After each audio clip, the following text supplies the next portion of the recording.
What are you doing? Um, Today we ignore, as always, ignore messy bedroom background. I will one day make my bed. No, that's a lie. I'm not going through that. Why would I make my bed? um, Today we are going to go through your guys' wild tier lists, and we're just gonna fill them out. So starting with this one. Hi, Rabbity. How's it going? Starting with this one. Words that rhyme with frog. Because it felt apt.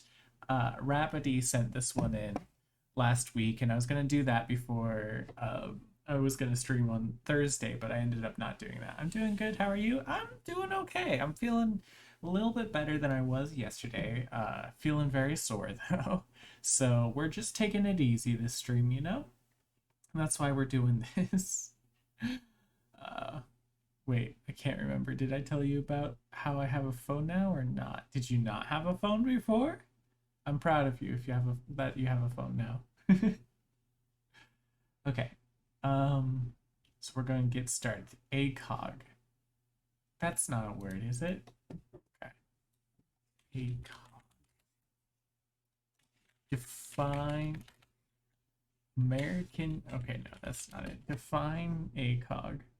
Advanced Combat Optical Gun Sight. Oh, it's a gun thing. Well, guns are trash. They're not less than trash though, because you use them in. Yeah, I don't know if ACOG is a word. Is less. It's not less than trash because guns are fun in games sometimes. So we're just gonna put it at trash. So yeah, AGOG. What does AGOG mean? We're gonna be looking up a lot of definitions today.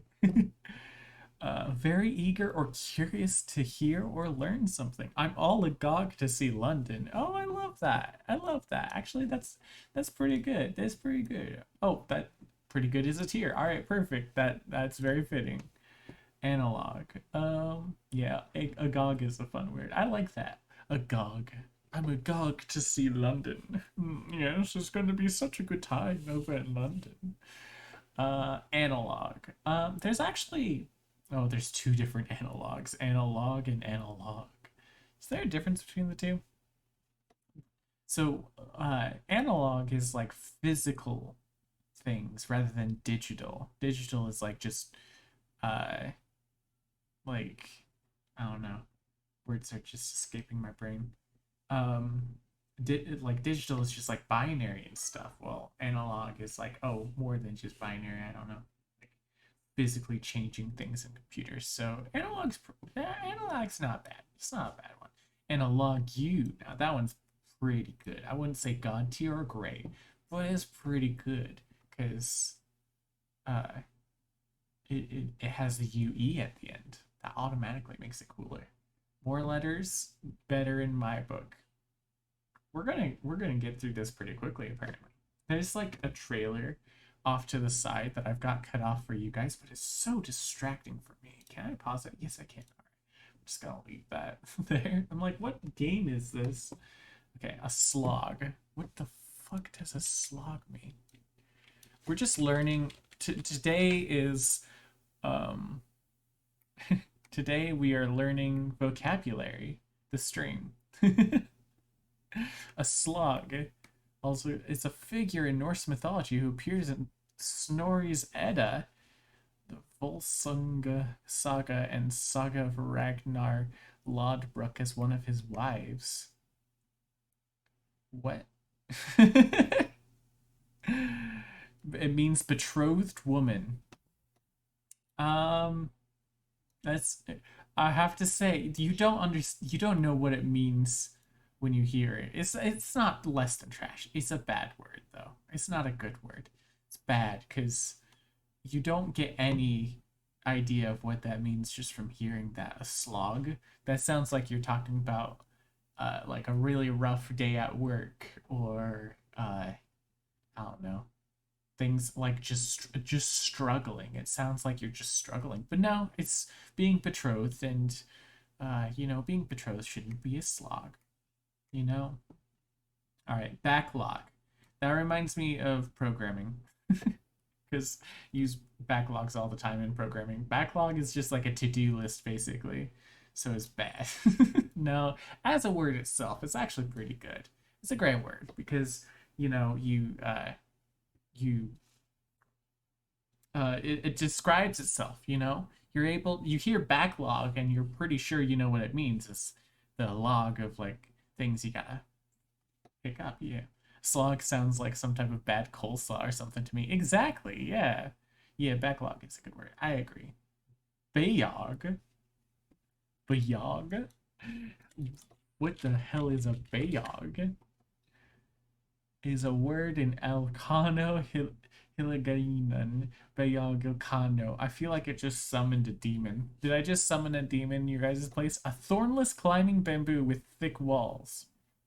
Excuse me. Here, let's get Google Translate up in here.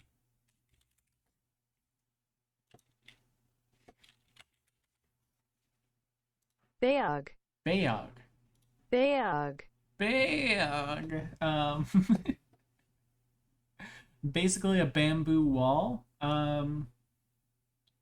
It's not bad. It's not good though. It's not bad though. All right. Let's see. Befog. Befog. Befog. All right. What does befog mean? Is it to beset fog upon an area?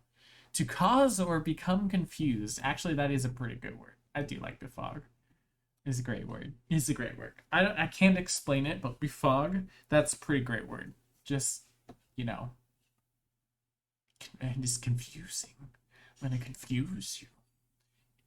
It fits even in its name. It fits because you think befog means something to do with fog, but it doesn't. It has to do with confusion, and that's the goal of it.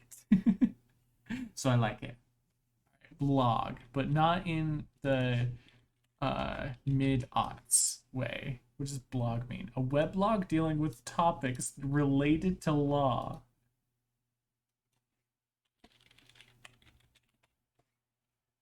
Blog. It is just a blog. That shouldn't be a word. Straight up. Straight up shouldn't be a word. A blog for law. Not a fan. What about wait, what are these all just gonna have to do with blogs? Oh god. Blog with two G's. Okay, well, I can't find anything with blog for two G's, so therefore it's not a word and it shouldn't be a word. Blog. It's also a pretty trash word. It just sounds boring, you know? Someone tells me about their blog and it just is like, "Oh my god, I don't want to read your blog, bud." Just sounds terrible. Now, if you tell me about your Twitter profile, then I'll listen. But his Twitter is basically a blog for a lot of people. So it's like, I don't know. Blog is just, it's not a great word. Bog. Bog is a god tier word. It just simple, straight to the point, explains exactly what it is. A bog, freaking swamp. And that's where frogs are. That's where it rhymes with frog because that's where you could find the frogs. It's fantastic. God tier word. Bog is amazing. Bulldog. I mean, once again, another god tier word. Because dog. Dogs are amazing. Whenever I hear the word Twitter, my mind instantly goes to Technoblade's Twitter bio. What's Technoblade's Twitter bio? Hold up. Technoblade Twitter. What is it? Famous voice actor. That's it. All right, cool. It was second worst thing to happen to those orphans. Oh no. That's terrible. I love that. Okay. Bullfrog is a frog. God tier. Catalog. Um, let's see, a catalog. I feel like it's a pretty good word. It's like I don't know. It's a good word. They don't have the catalog with the without the UE, which would be not bad in comparison. But yeah, I don't know. Catalog is a pretty good word. It's like I don't know. It's really hard to describe what's enjoyable about words. Catalog. Catalog. It makes you sound sophisticated, you know? Catalog. I was browsing through the catalog and I found some items I would like to purchase for you for Christmas. Would you like any of these items that I have specifically circled in this catalog? Clog. What? Clog. What the hell is a clog? Son of the physician.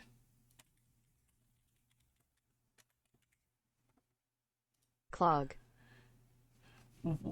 What? What? Never heard of clog as a word. Clog. I don't know. It sounds gross. Clog. You know what? It's less than trash. It doesn't feel good to say. It's not enjoyable to say. It's just clog.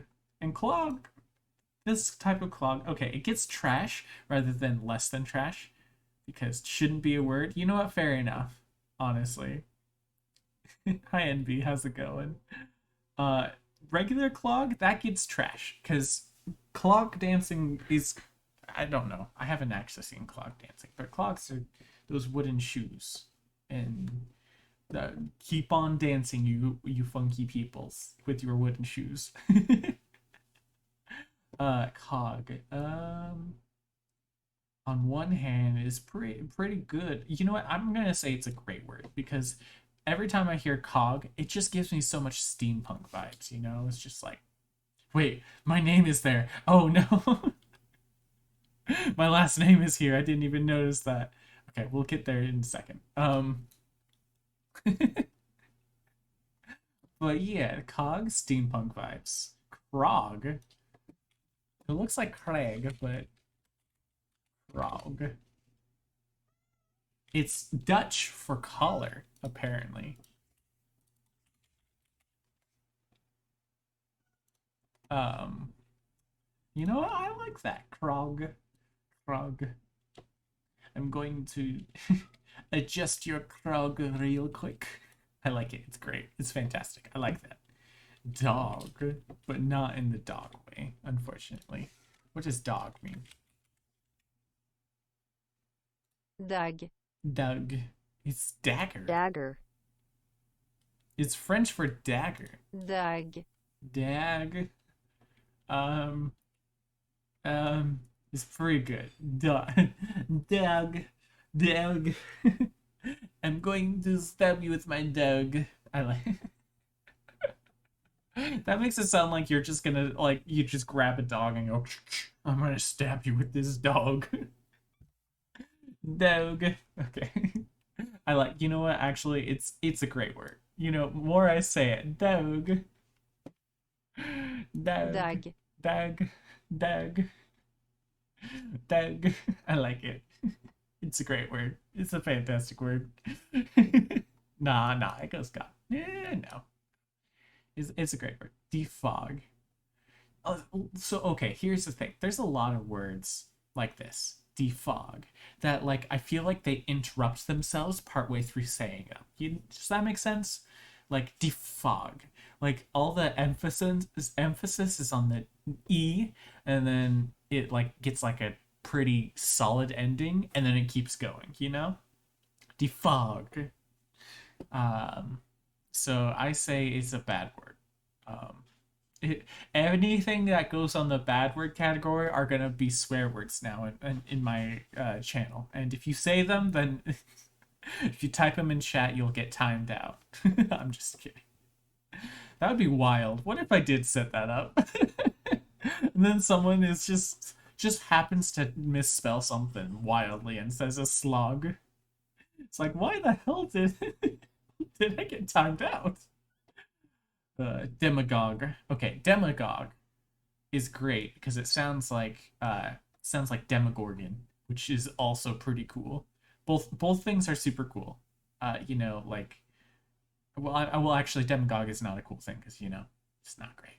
Just saying anything bad or lower is a bannable offense. Exactly. No, bad, you just get timed out for like 10 seconds. Trash, you get timed out for a minute. Less than trash, you get timed out for the rest of the stream. And shouldn't be a word, you get banned from the channel completely. There we go. That's what my new CloudBot rules are gonna be. So this take notes, everybody. Take notes. Someone just hops in and is like, hey, do you want to read my blog? Immediately banned. You know, actually, that's not a terrible idea. Oh, owie. The problem right now with me streaming is that it hurts to laugh because I'm sore from being sick. But oh my god.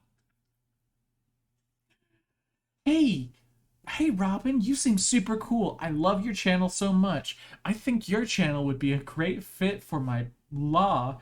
Banned immediately. Not allowed. Get out of here. No blogs here. Dialogue. Um uh that one also kind of interrupts itself midway through, but it's not too bad. You know, it represents like dialogue's a pretty essential thing in like storytelling. So you know what? Look at that. Doggy. I know that's not how you spell it, it's just dog. But doggy. Dog. Doggy. Is West Frisian? Are they putting in real words? Is West Frisian a thing? Ordinary dog, especially a hunting dog. Okay, it's just a fancy way of saying dog. Okay. Yes, West Frisian is a thing. I've never heard of that. Western Frisian. I apologize to uh Bryce Friesland. Friesland? Frisian is an area in Friesland is its name. Yeah, I apologize to the province of Friesland, and anyone of Frisian ancestry for not thinking your language is a real language. Frisian is the closest language to English, I think. Really interesting. Well, I apologize for just shitting on your language, everybody. This is the stream where I get canceled. It makes sense. The stream where I do a lot of tier lists. It's the stream I get canceled.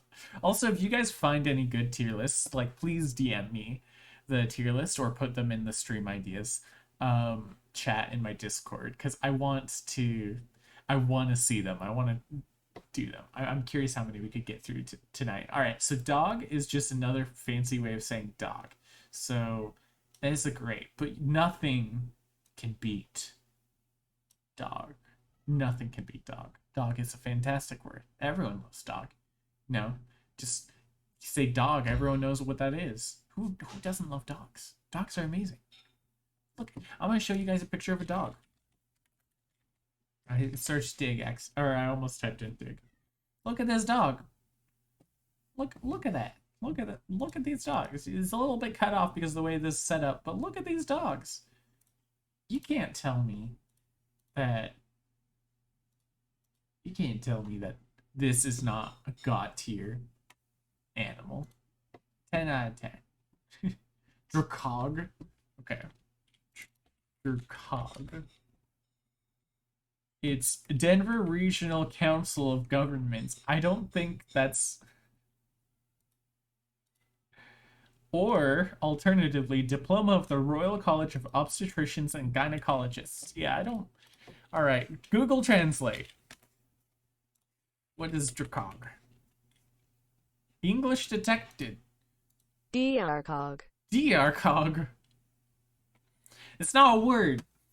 Shouldn't be a word. It's not a word. Eggnog. Great. And anyone who disagrees, you're timed out from my channel. No, eggnog is great. But if you don't like eggnog, your taste buds are just broken, and I'm sorry that your taste buds are just manufactured in a way that is incorrect. Embrog. Embrog. Uh, okay, Spanish. Embrague. Embrague. Embrague. It means clutch. Embrague.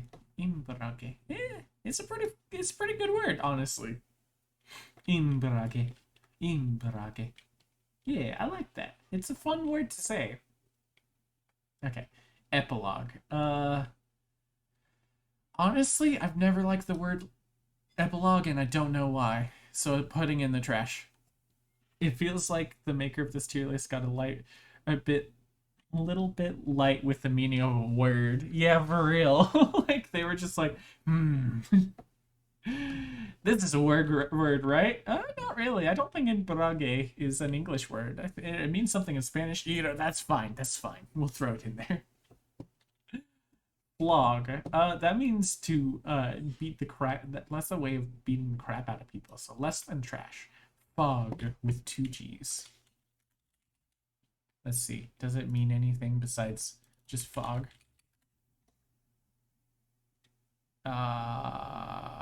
A deviant sexual practice between 2 to 4 men, a gerbil, and a humidifier. I'm sorry?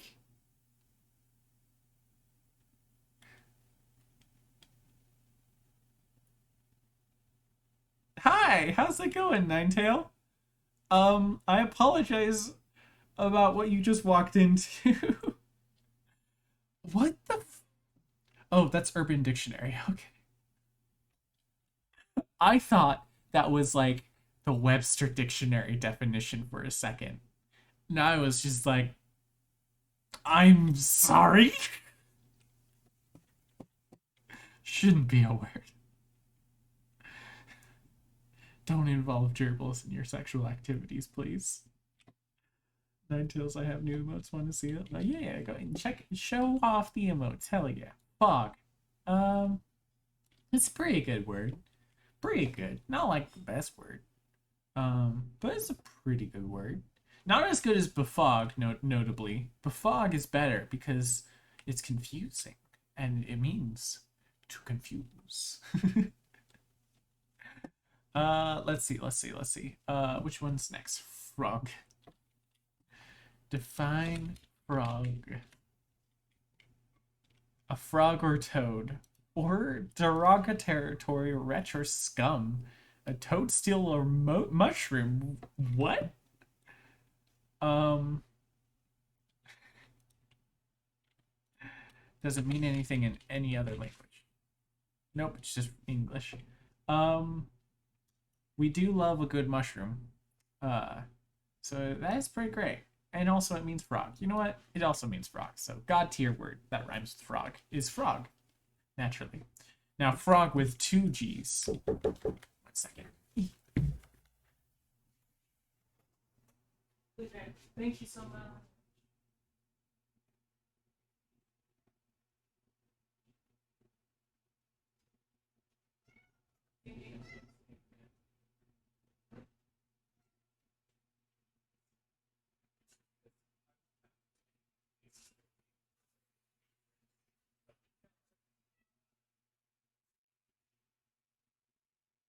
Hey, Widow, that's not. Hey. She wanted a photo about my stream. Thank you very much for dinner.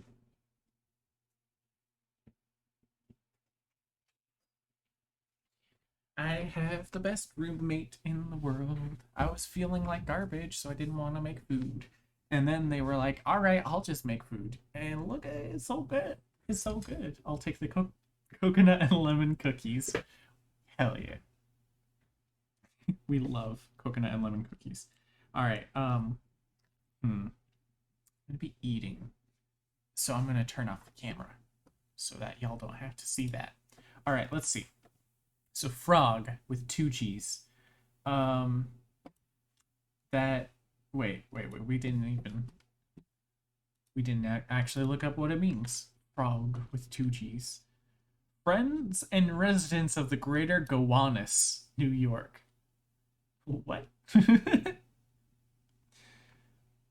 A super amazing person who is so cool. But it doesn't mean frog. It's it's a pale imitation of the greatness that is Frog, but it's still pretty good.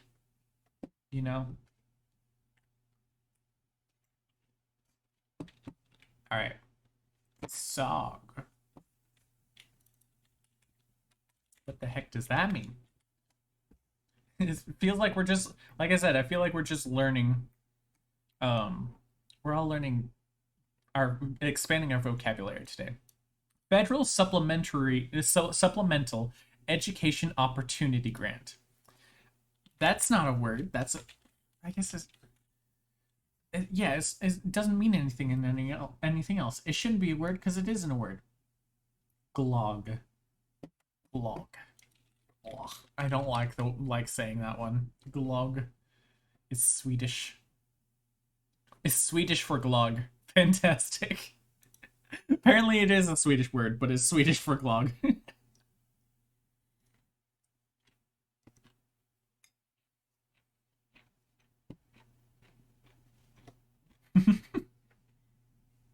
Glog means glog. Literally. It's like searching the definition of glog and it says glog. Apparently it's like a mulled it's spiced or mulled wine. So that sounds good. It doesn't sound good to say, though. So it's bad. But I don't know. I'd have a glog, you know. Uh I wouldn't want to say glog. They should just change the name of glog, you know? Just because I don't like it, it needs to be changed.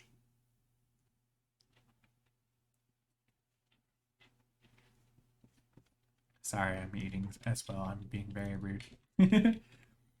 All right, let's see. Grog. Comparative levier. Superlative leafist. Willingly, gladly. Meaning the subject enjoys doing the action of the verb. What? why is grog have such a... Oh, and it's also Dutch for please. But please in like a BRB? Okay. Have fun doing whatever you're doing. Um grog. Grog. It's a pretty good word. I like it. Grog. But other grog. I feel like they just added some they just added a chi to the end of a whole bunch of real words and we're like, people won't notice. All right, so grog is Swedish for grog. Great. He's Sweden. Can we talk real quick? Um, Swedish Google Translate. When I type in saying, hey, what is this definition? Just spitting out the same thing, but in a different language. Like saying it's the same exact, different language, but it's the same exact thing. That's not helpful. I just want to clarify that. Um, grog is bad. Grog with one G is pretty good. It's pretty good. I don't know. I like it. Groundhog. If the Bill Murray movie didn't exist, it would not be great. But because it exists, it gets on not bad. I will gulag. It's way overused. Oh my god. Way overused and also a bad place, so it gets trash. Gundog. I'm sorry. I don't think gundog is a word. A dog trained to retrieve. Oh, game for a hunter. Right. Okay. That makes sense. That makes sense. It's a dog, but it gets great because it's a dog, but used for nefarious purposes. Hog. Um. Hog. Hot at a glance. Oh nope, that's Urban Dictionary again. I need to avoid Urban Dictionary. Okay. Hog. It's okay, well, Hog means nothing. I can't find anything. It's not a word. Therefore, it shouldn't be a word. Hog. Why is there so many? Okay, let's see. Hog. Hog is a surname. That's not a word. It's a surname. And then your Urban Dictionary says stuff as well. Okay, what about translate? Hog. Nope. All right, not a word still. Hedgehog. God tier. Hedgehogs are some of the best animals on the planet. Fight me if you disagree with that because they're amazing.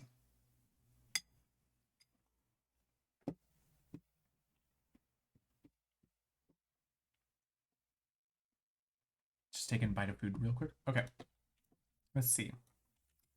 Herzog. I feel like this is just not entertaining. It's just me looking at words and being like, this one's a good one. This one's not. This one's a good one. This one's not. Herzog is a last name, not a word. Hirulog. Hirulog. A direct thrombin inhibitor for the management of acute coronary syndromes. I'm sorry? Um, um, medicine. Where does medicine go? Medicine goes in the trash. But it's not worse than trash. It saves people's lives, but also they just. I'm sorry, doctors. I'm sorry, doctors and scientists and people who save lives, but you guys are really bad at naming things.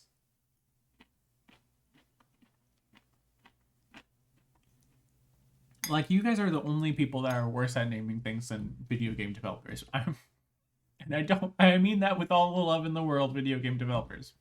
If you're a video game developer, hi, you're amazing. You do fantastic work, probably. But statistically speaking, I feel like video game developers tend to be really bad at naming characters. Like, I've talked about this on Twitter, but they just tend to use the same couple of names, and it's just like, oh boy, it's Ash or Sky or Cloud. Now, ignore the fact that I called my Pokemon Cloud in Pokemon Sword, but still, I don't know. So many things are just named Cloud or Sky or whatever, or Ash or Jet. It's like the one syllable words that are not actually names. Like Cloud is a name and Sky is a name. Ash is also a name. But like Jet, that's not really a name. I don't know. I don't know. I'm going off on a tangent at this point. Hog, but huggy. Let's see. Did I say that one already? Is careful or prudent? All right. It's not bad. It's not the worst. It's just not bad. Hog with two G's. Once again, not actually a word. They just added a G to something that is a word.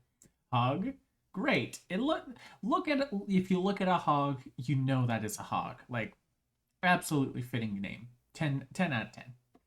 Welcome back, Rapidy. All right. Hot dog. Hot dog is fantastic. Hot dogs are great. Honestly, like hot dogs are food that I feel like I normally wouldn't. You wouldn't think that I would like, but I actually really do like hot dogs. It's like they're pretty good. A good hot dog is great.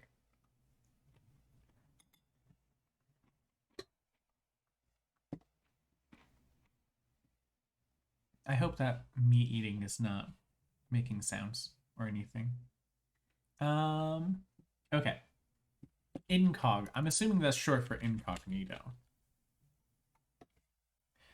Oh, yes. It's just short for incognito. No one ever uses it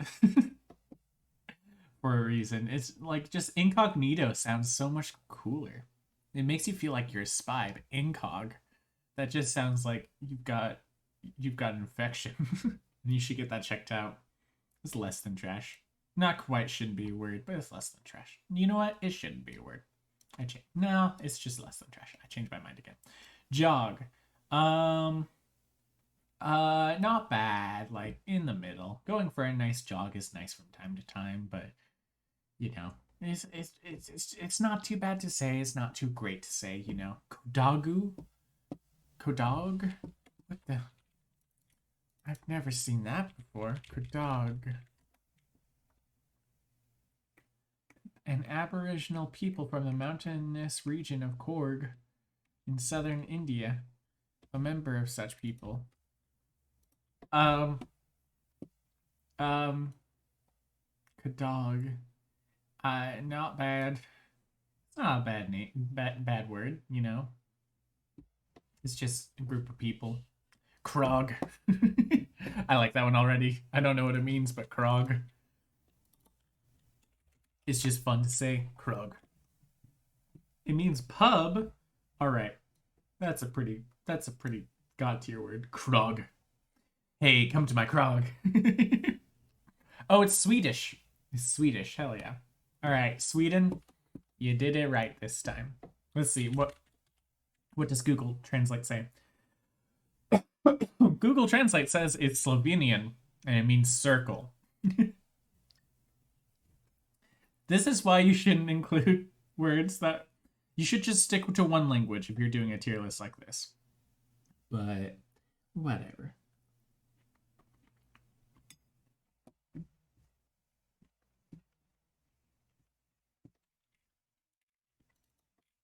All right, log. A group of nations. Nope, that's a league. All right, let's throw it in Google Translate.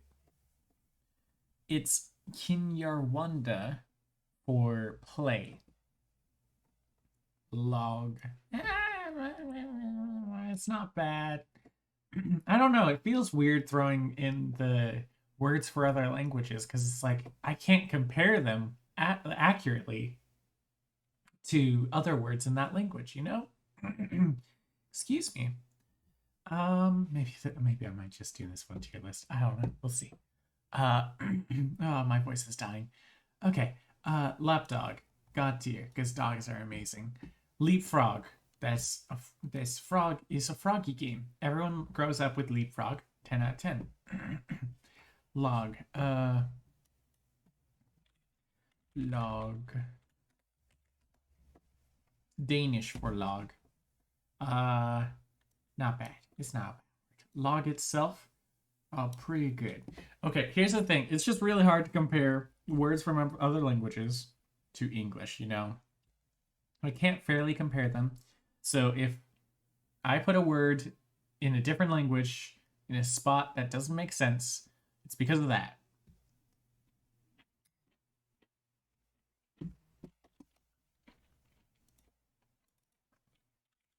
All right, logway. A gangway used in locking. Also, it doesn't rhyme with frog. F shouldn't be a word. Mog. It isn't a word.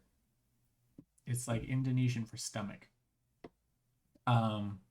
Or like, I think it's Swiss German for man with a prominent belly. Something like that. Yeah, shouldn't be a word. I realize this is my last name. I don't care. Okay, Madrog. Also, people always mix it up and go Meg. It's not Meg. It's Mog. Madrog. A large fish pound used for the capture of tuna in the Mediterranean, now a forbidden practice in places. Ooh, it is evil. So, trash. Metagog. Because I don't know, Madrog doesn't, I don't know, I don't like it. Less than trash. Alright, Metagog.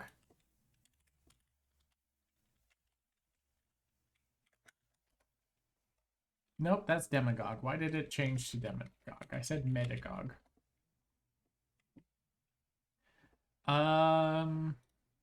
Okay. Metagogue in translate.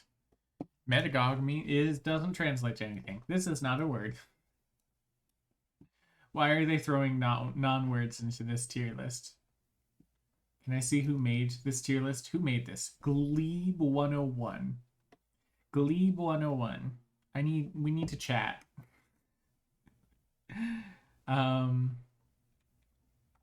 yeah, about what is and isn't a word. All right, Mog, M-O-G-G. Mog. What does it mean? It was invented to sound like cool 1970s band with long hair and flashy mustaches. Hell yeah, I love it. God tier. Amazing. 1970s band, cool mustaches, long hair. 10 out of 10. Monologue. It's a theater thing, so it's pretty good. And also when the villain is monologuing, that gives you time to plan your escape. Og or Og. Okay, let's just do Og. It is a free open container format maintained by zip.org. All right, what does it mean in other languages? Nothing. This is not a word, this is an acronym. How about Og with just 2 letters? OG. That is not a word. It is an acronym. Let's see it. Does it? It's Icelandic for and. It's a great. That's great. That's great. The Icelandic people. That means that and is like one of the more commonly used words. I feel like. So therefore, og must be used a lot. So that means they're constantly rhyming with frog. 10 out of 10. Great. Or 9 out of 10 really, because yeah, you know what? 10 out of 10. And is a great word. Hurrah. Because that's how you get more things. The and. That doesn't make any sense. But sticking to it. Parag, a Sanskrit word meaning pollen, and an Indian name relating a flower. Oh, that's cute. I like that. It's pretty good. It's pretty good. Parag is good. Once again, you can't really accurately compare them because it's a different language, but whatever. Blog. PH. A type of daybook similar to a blog runs off Gopher protocol server. God damn it, we're back here with blogs again that are just weird. Why are there so many different... Where did I put blog with just 1G before?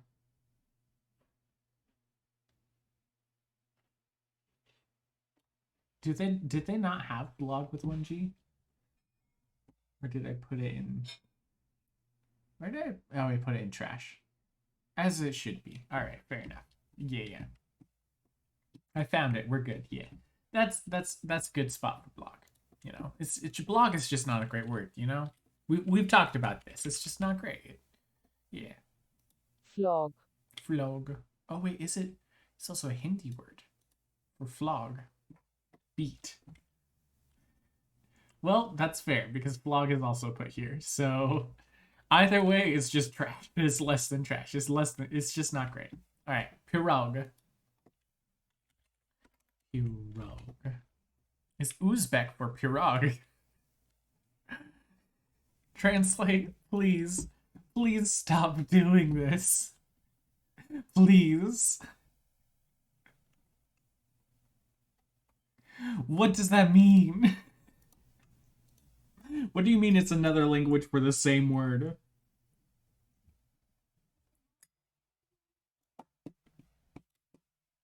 Alright, what does pirog mean? What is a pirog? What is pirog? A large Russian pie. Okay, pie is great. Pretty good. It is pretty good. Plog. I should have some music in the background. That's gonna make it. Once again with the... Why? Let's play some music while I lose my sanity.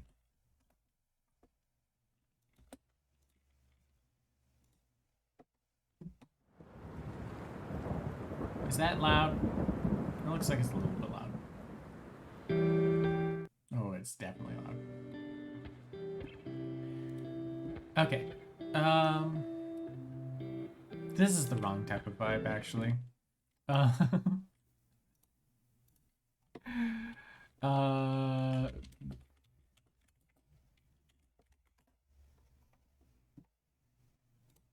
about this? Oh wait, that's not royalty free. Um,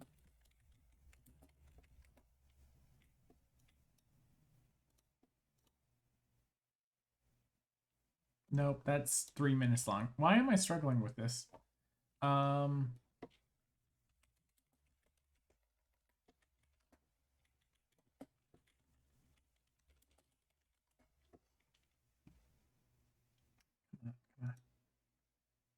there we go.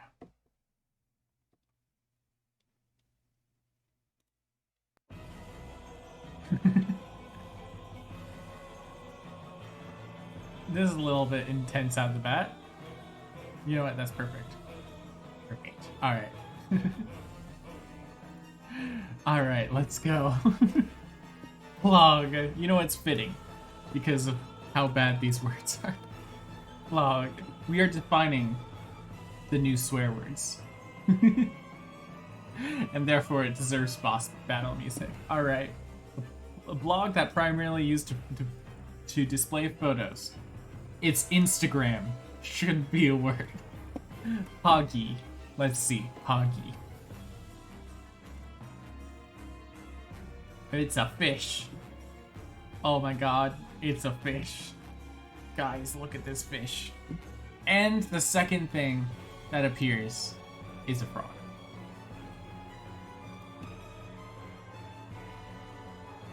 Got to. Pog itself is a pretty pog word. Oh no, everything disappeared. Everything went away. Oh no. Oh no. Wolfish and a frog. God tier. Exactly. Exactly. 10 out of 10. And also, you know, it's a pog word to say, so. Portuguese? Portog? Portog? What the heck is a portog? A Portuguese gold coin of the 16th century. You know what? That's fair. It's bad though. It's not a good word.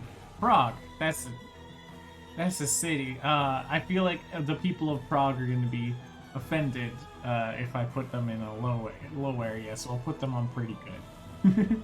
Prague is pretty good. Someone's still going to be offended that I didn't put it on great or god tier, but you know what? You'll be fine. Prologue. Let's see, prologue. What does that mean? I mean, oh, it's a... Okay, prologue without the UE is a programming language. So, less than trash. As someone who works in programming, it's less than trash. Pirogues. Pirogue? I feel like I'm sounding like a mad person. Fun fact, there are 3 historical events known as the Defenestration of Prague. Defenestration is throwing someone out the window. Oh my god, I love that. 3 different times that they've thrown people out of windows. I love that.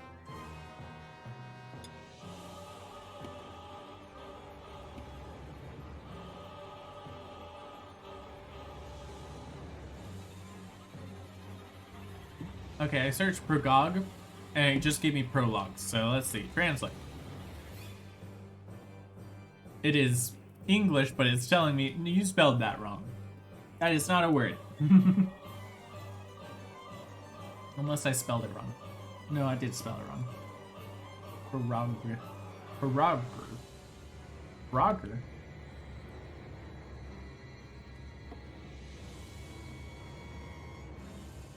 Prorogue.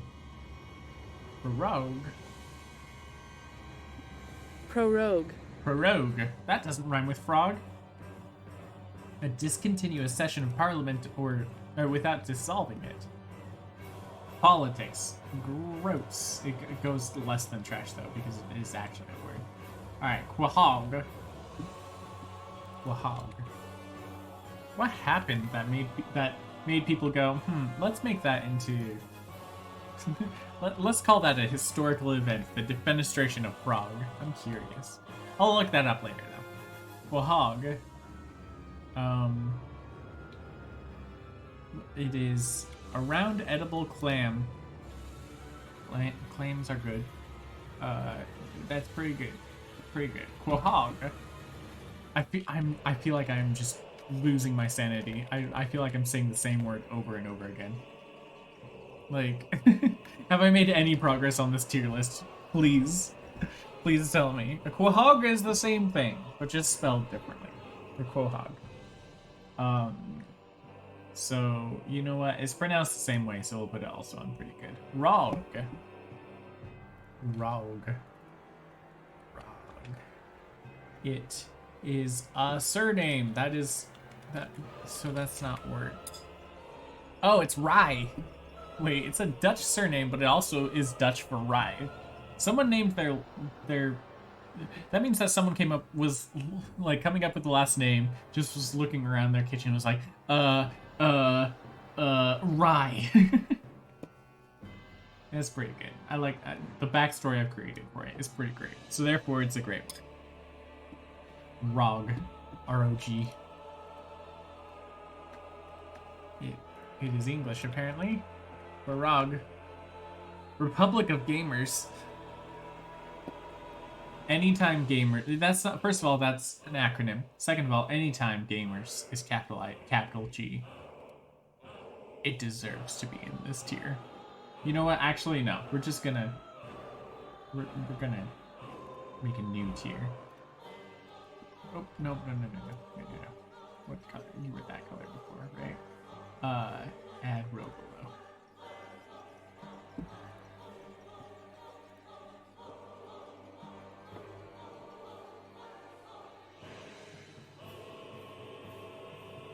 One tier for gamers. Oh, it doesn't show up. You know what? We'll put it in gray then. Gamers get their own tier. Take that how you will. Never call me a capital G gamer ever, please. I will quit streaming on the spot if anyone calls me a capital G gamer. Oh god, that would be terrible. Sandhog. Sandhog. A person who does construction work underground or underwater, such as laying foundations or building a tunnel. That sounds derogatory. I don't know why. It just sounds like it would be an insult to call someone a sandhog, so I'm gonna say shouldn't be a word. Swag. Shouldn't be a word. Schwag. Let's see.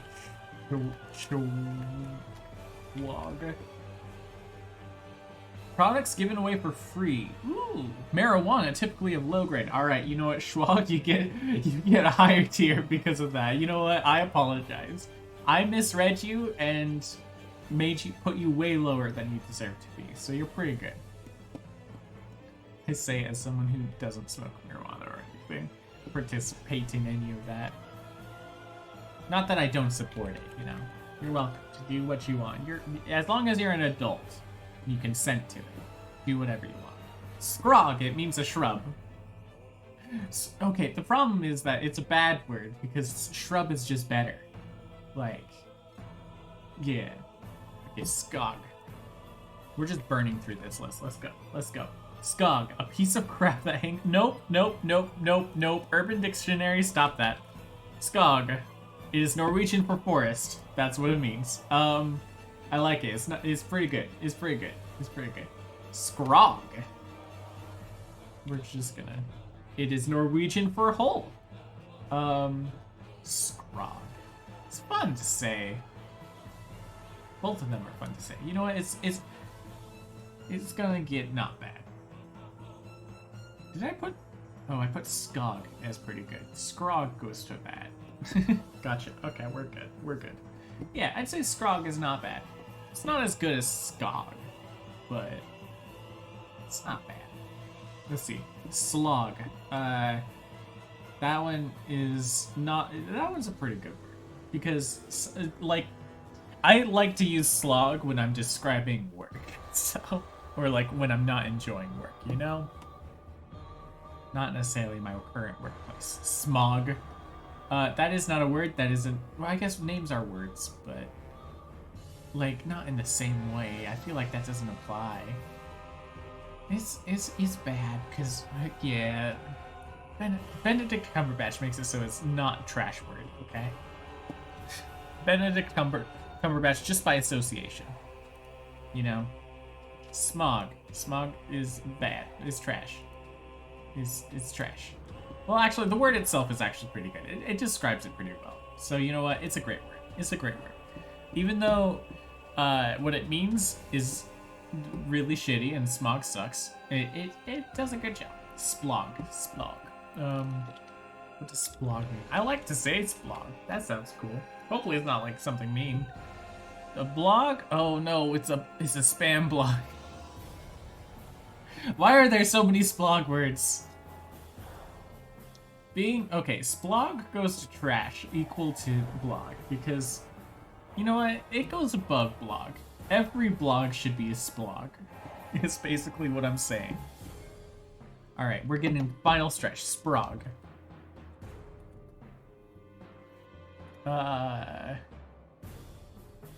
Okay, doesn't appear there. What is Danish for language? I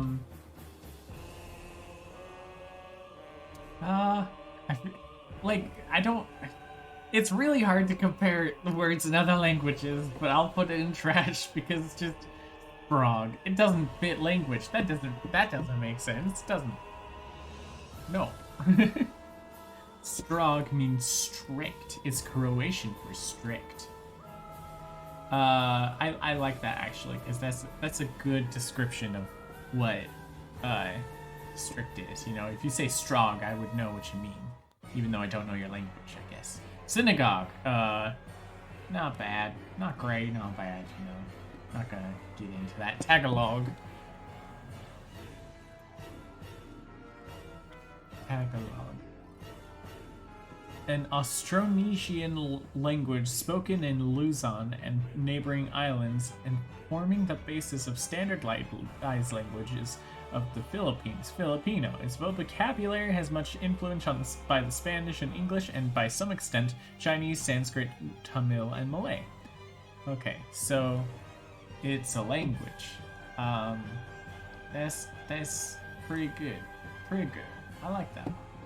Tog. Are you guys feeling the intensity of this tier list? Every word that is on Shouldn't Be a Word is going to be banned from the channel. So if you say any of these, it's intense because if you say any of these, you're going to be banned from the channel immediately. Say any of these and you get timed out for the stream. Any of these timed out for a minute, timed out for, timed out for an hour, timed out for a minute, timed out for, or a warning for not bad. Okay, Tog. Tog is this nice pair of tidy. Oh, nope. That's Urban Dictionary. That's Urban Dictionary. Tog is Tog. Couldn't be a word because it's not a word. It's not a word. Travelogue. I should have added a tier for not a word. Travelogue. That's gonna be like a log for traveling. It's pretty good. It's pretty good. You know, it describes exactly what it is. Unclog. Not bad. Because you know that clog, how we talked about how clog is always bad. It just sounds like it's a bad thing. Unclog is getting rid of said bad thing, so it's therefore better. Underdog. Overrated, but it's a pretty good word. Wog. I'm assuming we're gonna translate that one. It's Afrikaans for dare. Ooh, I like that a lot. Actually, that's pretty god tier. Just like, I challenge you to. Here's my wog. I wog you. I love it. I love it. I wog you to go jump up a building. That's not a dare, people. Let's say. Anyways, Watchdog. It has dog in it. God tier. Also, Watch Dogs is a great book. Waterlog. It's also great because it describes itself pretty well. Zog. Alright, the two Zogs. Zog. From Old High German personal name Zogu. Perhaps it related to Zichen, to pull. Okay. It's German for Zug. What does Zug mean? What does Zug mean? A person who's... Nope, that's Urban Dictionary. It doesn't mean anything. Google Translate. Can you please stop translating things that are not... that aren't into English and saying you're translating it into English, but it doesn't actually mean anything. Not a word. How about Zog? The final word, Zog. What does Zog mean? This will determine everything. Probably a nickname for a crude or violent man. That fits it pretty well. It's not bad. Alright, this is the tier list of words. We're going to be adding this to the ban list. If you from worst to best, you know. If you say these words, you'll get praises from me, and if you say these words, you'll get in trouble. Do you guys have any more tier lists? I'm gonna give you guys a couple of minutes to send me tier lists. If you don't, then I'm gonna call a stream because I'm already tired because I'm a little bit sick still.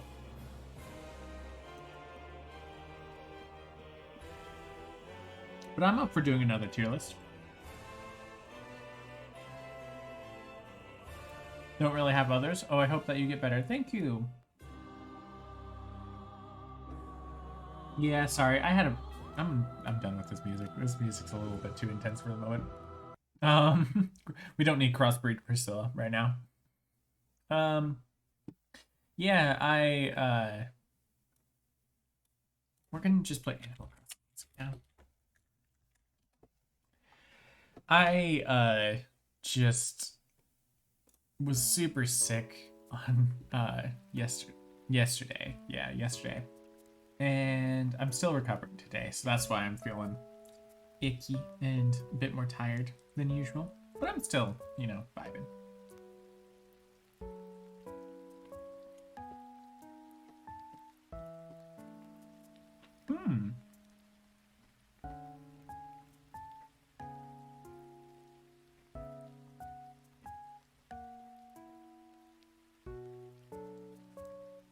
All right, we're gonna do this one, and then we're gonna call the stream after this. All right, greatest video games of all time, according to this person. Let's go. All right, BioShock. I have played BioShock. It is very good. I do like BioShock a lot. It has a fantastic aesthetic. That being said, I could not bring myself to get past a certain point. Can you please stop playing that trailer inside? Thank you. I could not get past a certain point. It's just, there's a point where it kind of drops off in quality, and it just is less fun after that point, you know? It's still a good game. I do recommend playing it. And if you can, like, if you like this game, then I say absolutely go to the end and stuff, because it's a fantastic game. But yeah, I'm gonna say it's very good. Castlevania, haven't played it. Fallout New Vegas, masterpiece, absolute fucking masterpiece. It is one of my favorite games of all time, probably in top 10, absolutely, because it is such a good game. I like just the political systems within the game, adding on top of Fallout 3. It started out as a mod for Fallout 3, and then Obsidian Entertainment, the people who made that mod, got contacted by Bethesda, and they were like, hey, your mod's pretty great, let's make this into a full game. And they did, and it was amazing. Like, I could go off about how much I love this game. Fallout New Vegas is one of the best games of all time, absolutely. And if you are playing an open world game, you can't do too much better than Fallout New Vegas. Like, besides maybe like one of the Zelda games, Skyrim. Skyrim is probably better than Fallout New Vegas, admittedly, just because it is just so big and there's so much to Skyrim. Trying to think of any other open world games. Like, it's absolutely the best version of like a dystopian future in a video game ever, I would say. I'm trying to think. I'm gonna pull up my list of favorite video games so I can say exactly where I have ranked it in my personal list. Okay, Minecraft and Terraria are, I do think, are better, but they're also like that's a different type of game, you know. If you're yeah, it's like the besides Zelda, it's my number one. Honestly, I said Skyrim's better. No, Fallout New Vegas is the best one. Kind of got a little bit whiplash by one of the best games being third game we look at. So let's continue along. Half-Life, the original. I've played this game, beat it, and it was an amazing game. I have to say, it is an amazing game. I loved this game so much. Like the graphics for the time are pretty damn good. Like, admittedly, they're not the best. Here, let's just Half-Life 1. Like, they're not the best, but given the time that this game came out, like, it's pretty damn good. Like, yeah, this game's like 20 years old.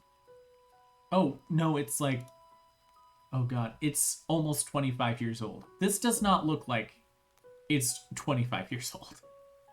1998, yeah, this does not look like it came out in 1998. It is an amazing game, and I've not played Half-Life 1, but I did recently start playing Half-Life 2. Nice! I have not actually beat Half-Life 2. I have beat Half-Life 1. Half-Life 1 is it's an incredible game. Admittedly, the only reason why it isn't on the masterpiece level is because the last section is it kind of just throws you into it out of nowhere. Like the whole game is very physics based, super simulated based, and super cool. And then it suddenly throws you to a different planet, and it makes absolutely no sense. And there's just a bit about that part of the game that is just less enjoyable. That being said, I still really enjoy that part of the game, and I still consider it one of my favorite games of all time. I would say it's amazing. Maybe not quite a masterpiece. I might change my mind later on that one, but it is at least amazing. I haven't played Street Fighter. Smash Ultimate is, I would say it's a pretty great game. You know what? I'd say amazing. No, it's a pretty great game. The only reason why I wouldn't say amazing or masterpiece is because I feel like in order to get to amazing or masterpiece, you need to have like beyond just gameplay being great, beyond like being enjoyable to play, you need to have like a story that makes sense. Well, Half-Life the original doesn't really have that as much. They kind of make up for it by being physics based and stuff. You need to have something that puts it above, like, beyond the edge. And Smash Ultimate is one of the best fighting games of all time. But in my opinion, but that's mostly because it's like accessible to a lot of people like me who do not play fighting games all the time. Like if you play Street Fighter, then you have to memorize all these combos and stuff. Well, with Smash Ultimate, it's like a couple of different combos and just different ways of playing around with those combos, and it's really fun. And like one of the best things that Nintendo has done, honestly. But I would put it on great, honestly. TF2, I would say it's also a very good game. It's the precursor to like Overwatch. It's the precursor to like Valorant as well. Like those games would not be what they are if it wasn't for TF2 and what they did to the first person shooter genre. Half-Life 1 as well. Like Half-Life 1, that made it so that you use WASD when you play a shooter. Half-Life 1 is like the pioneer of the shooter genre and refreshing it into a way that it makes it so it's like beyond not just military simulators, you know? And TF2 kind of does that in the online sense. It makes it so it's not just Halo and Call of Duty. It adds some fun to, you know, I'm putting it on great. I'm putting it on great because it adds some fun to the genre of like first person shooters. Yeah, it's silly in a way that like you wouldn't expect from it. And then it like I said, Overwatch and Valorant, those wouldn't exist if it wasn't for TF2. Yeah. This is definitely a better tier list for me to focus on because I know a lot of games and so I'm able to. Oh, there's so many good games that are missing from this list. I can tell already, and so many games that are like I'm like, oh, I'm not gonna give these. I'm not gonna give some of these games good ratings. All right, you know what? Maybe I should just go through and put on all the have not tried this game. So I haven't played this, haven't played this, haven't played this, haven't played this. Haven't played Red Dead. Haven't played Fire Emblem.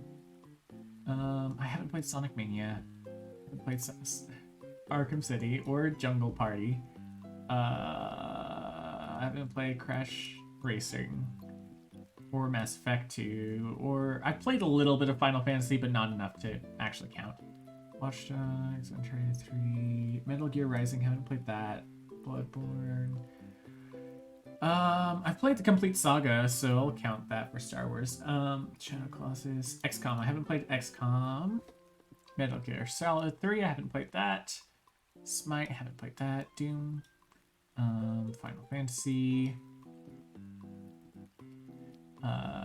Let's see. Watch Dogs 2, I haven't played that one. Nor Dark Souls 3. That one. Yeah, I should probably not just be like, oh, I haven't played this, I haven't played this, I haven't played this, because that's what the point of this part is. Just, yeah, I haven't played Devil May Cry, Super Mario Odyssey, Need for Speed, Mortal Kombat, New Modern Warfare. I haven't played the original Doom. That's what I assume that's referring to. I haven't played much of the new one either, so I guess I probably shouldn't count that either. League of Legends. I haven't played Crash Bandicoot or God of War 3. Dragon Ball Fighters. I have played a FIFA game. So I'm going to count that because because they're all basically the same. I haven't played Pokemon Emerald, but I've played Pokemon games. But there's other Pokemon games on here. Yakuza. I own Yakuza 0. I haven't played it. Injustice. I played a little bit of Injustice, actually. I haven't played, like, the story of it, but, yeah. Lego Star Wars. Why are they counting... Okay, I'm not gonna do the separate versions of Lego... Well, if there's Complete Saga, I'm not gonna do 1 and 2 separately, because that doesn't make sense to me. I haven't played Galaxy...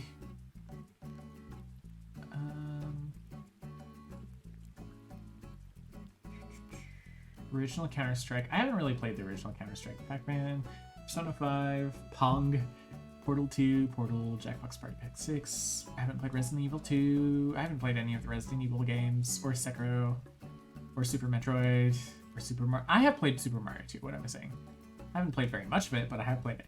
Super Mario Galaxy, Skyrim, Last of Us. Uncharted 2, I haven't played that one. I've only played the Uncharted 3, which apparently is not one of the good ones. I think I've heard it's the worst one, but it's fine. Walking Dead, I played that one. Yakuza, I haven't played any of the Yakuza games. Why are there so many Yakuza games on here, but like Hades isn't on here? Like, what the heck? Oh, Hades is on here. Okay, perfect. I changed my mind. This tier list is fine. Oh, we're gonna be here for forever. Chrono Trigger, haven't played that. Or Dishonored 2, have played Dishonored. Firewatch, I haven't played. For Honor, I have played. Inside, I haven't played. Binding of Isaac, I recently played, actually. I played the original, but not the new version of it, which is absolutely very different.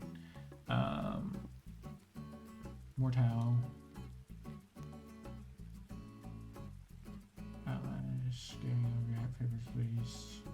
Resident Evil, haven't played that. Roblox, played it. Rocket League, Beat Saber, Silent Hill. Civ 6. Spider-Man, Spore, I haven't played Spore. Bully. I'm just gonna say the names of the ones. Deus Ex, the Mankind Evolved one, I think. Factorio, that's a game I need to play. I keep hearing I need to play it, and I haven't played it yet. What am I saying? I have played Fallout 3. I played Fallout 3, Fallout 76, I have not played.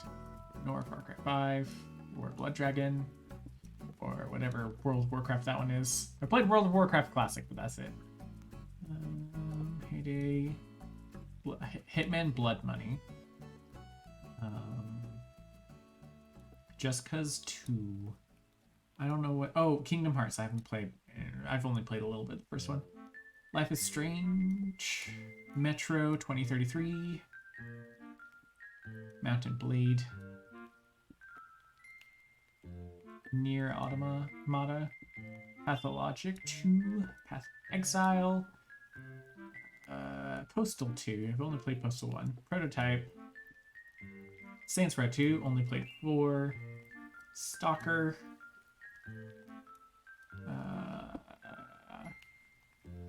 What's this one? I haven't played it. But System Shock. That's right. System Shock 2. I know I own it. But, yeah. Okay. Undertale. Pokemon Red, Blue. I have played. Black White 2. I haven't played Black White 2. Diablo. Haven't played Death Stranding. Whatever that is, I haven't played it. Grounded. Just Dance 2020. I've only played the earlier Just Dance games. NBA. I don't play the NBA games. I played old NBA games. You know what? I'll just count it as old NBA. Same with Just Dance. Played those ones, so. Persona 5 Royale. Why is that different than Persona 5? Wasn't there Persona 5 earlier? Maybe not. Okay, we'll put Persona 5 in there. Sly Cooper, haven't played that. Spec Ops The Line. I need to play that one. I know I need to play that one. Crusader Kings 2. Divinity Original Sin 2. I have no idea what that is. No idea what that is. Half-Life Alyx. Last of Us Part 2. Metal Gear Solid Original. Or just Metal. Yeah, the Metal Gear Solid. Oblivion.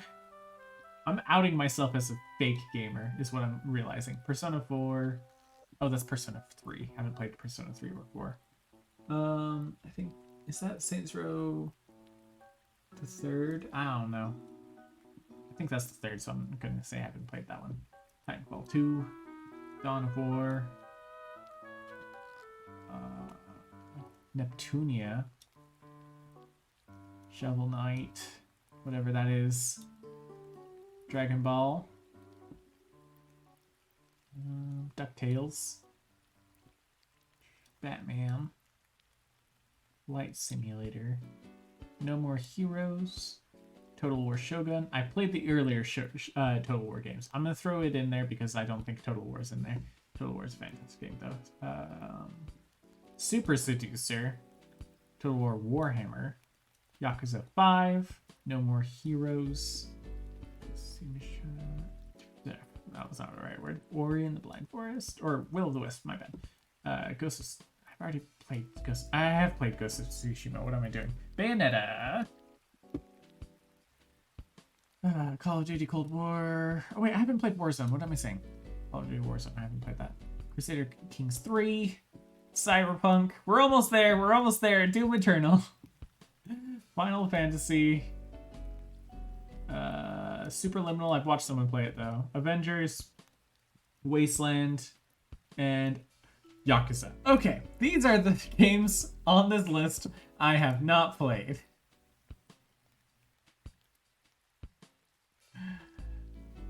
Oh, did I just undo everything I just did?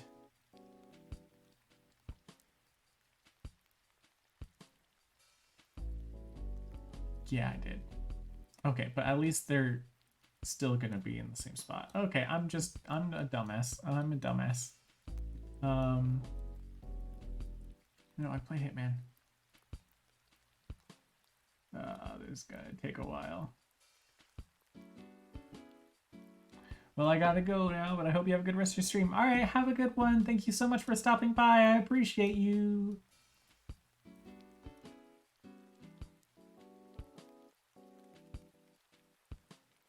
Oh, God. I have regrets.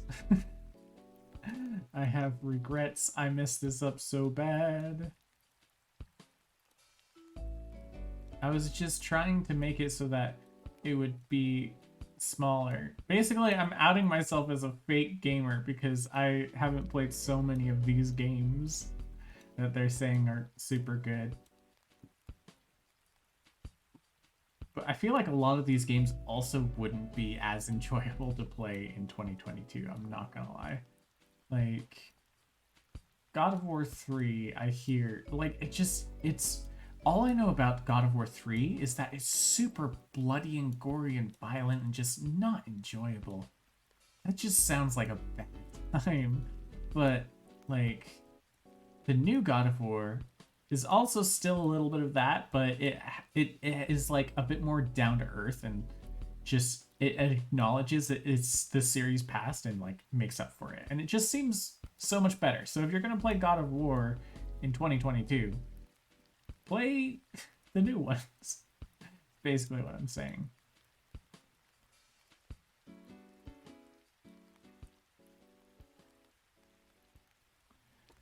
Okay, we're getting through it. Okay, it looks like they separated Lego Star Wars 1 and 2. They don't have a complete saga, so we'll just bunch them together wherever they go, honestly.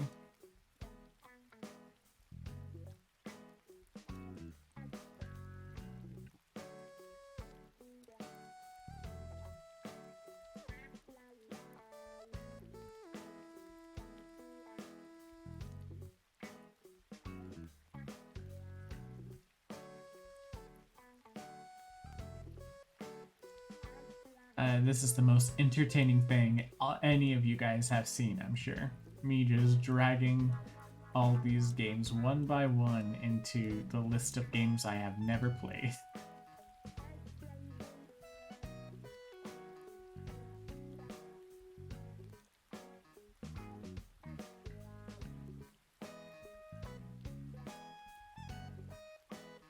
Almost done, though.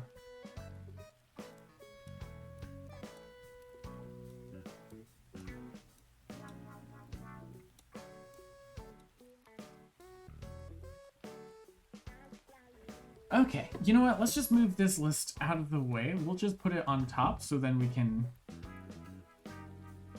look at all the tiers that I can actually mess with. Okay, so starting off with Battlefield 1. Honestly, this game is pretty good. I wouldn't say it's like amazing. I wouldn't say it's very good. It's definitely not the level of BioShock, but it's still pretty fun. I like the World War I setting. That's not very commonly made in first-person shooter games. And I honestly really like the Battlefield games. They're pretty fun group shooters. The main thing about them that I like is that it's working together as a team rather than just like team deathmatch, everyone just going around. But like not at like everyone going around doing their own thing in team deathmatch, but it's also not like Valorant, where it's like, okay, you have a specific team that can yell at you at any time. Like Battlefield is just like, all right, just queue up, go into a game, shoot some people in an area and stuff, have a team that you're trying to work together, like coordinate your team to attack certain points at times, and that's it. And Battlefield 1 is really fun because it has like really cool historic guns. There's a certain gun that the medic gets that like is my favorite gun. Probably of all time because it's just super cool.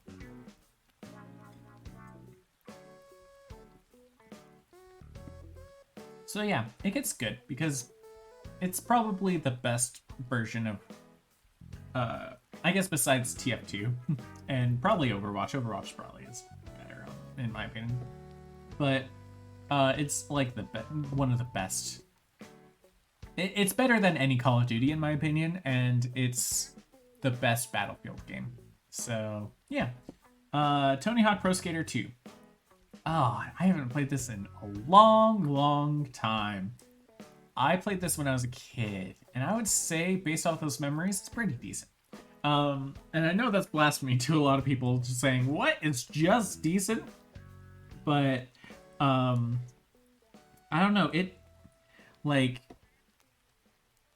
the thing about it is that you're just supposed to figure out how to play it just by playing it, which is very cool and very innovative for that time. What I don't like about it, I guess, is that there's just a lot of humor that dates it very much. And I don't know, it just, you know what? I'm allowed to like things I like and not like things I don't like. And you know what? It's a decent game. It's like very much in the middle of the road. Now, Dota 2 is pretty bad. It's horrible. No, it's not horrible. It's pretty bad though. Any of these sort of games, MOBA games, sorry, MOBA games in general are always going to do bad in my eyes because, like I was saying, the good things about Battlefield 1 is that you don't have a team raging at you. That is the entirety of playing a MOBA game.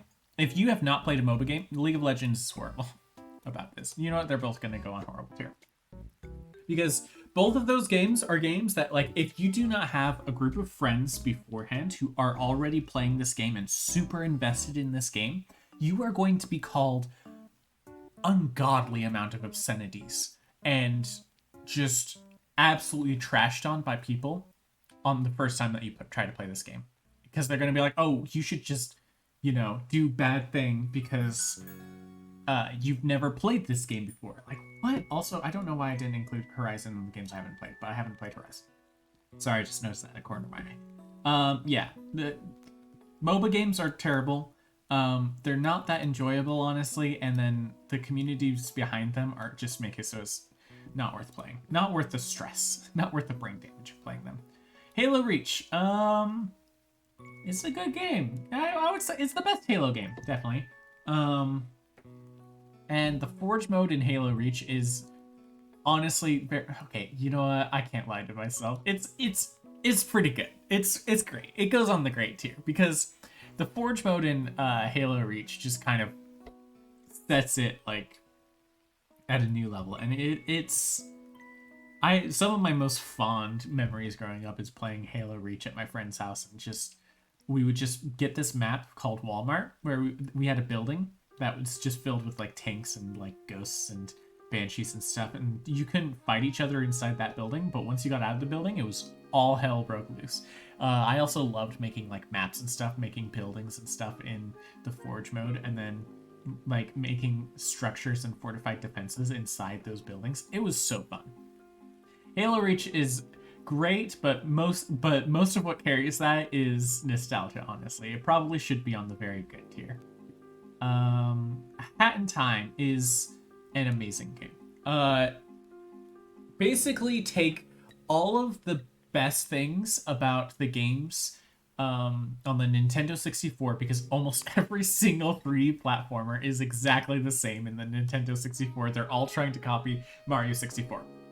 But take the best things about all of those games and then slap a beautiful new skin on it, and modernize it, take out the things that are less great about those, and you've got a Hat in Time. A Hat in Time is such a freaking amazing game. I haven't beat it yet, but which is probably the only reason why it's not a masterpiece. It probably should be a masterpiece in my eyes, but God, that game is so fun. I want to play it again now that I put it on the thing. Now that I'm thinking about it, I'm like, I gotta beat that game. It's such a good game. Yeah, it goes on the amazing tier. Call of Duty Modern Warfare 3. Modern Warfare 3 specifically is really bad because if we're looking, I think Call of Duty is the only one on this list besides, because Warzone I haven't played and stuff. So you know what? We'll count this as like earlier Call of Duty in general, and it still just goes on decent. The Call of Duty games are really fun to play multiplayer locally with people you know very well, because it's very fun to screw with your friends and stuff. But I've never liked them more than Halo, honestly, because Halo has like Call of Duty is just like, okay, cool weapons and stuff, and admittedly they are very, very good. Activision is very good at manufacturing the weapons to feel good to play with. I'm gonna turn it back on my camera. To feel very good to play with, but so the weapons in Call of Duty, the early Call of Duty games are very, very good, and that is why it's on decent.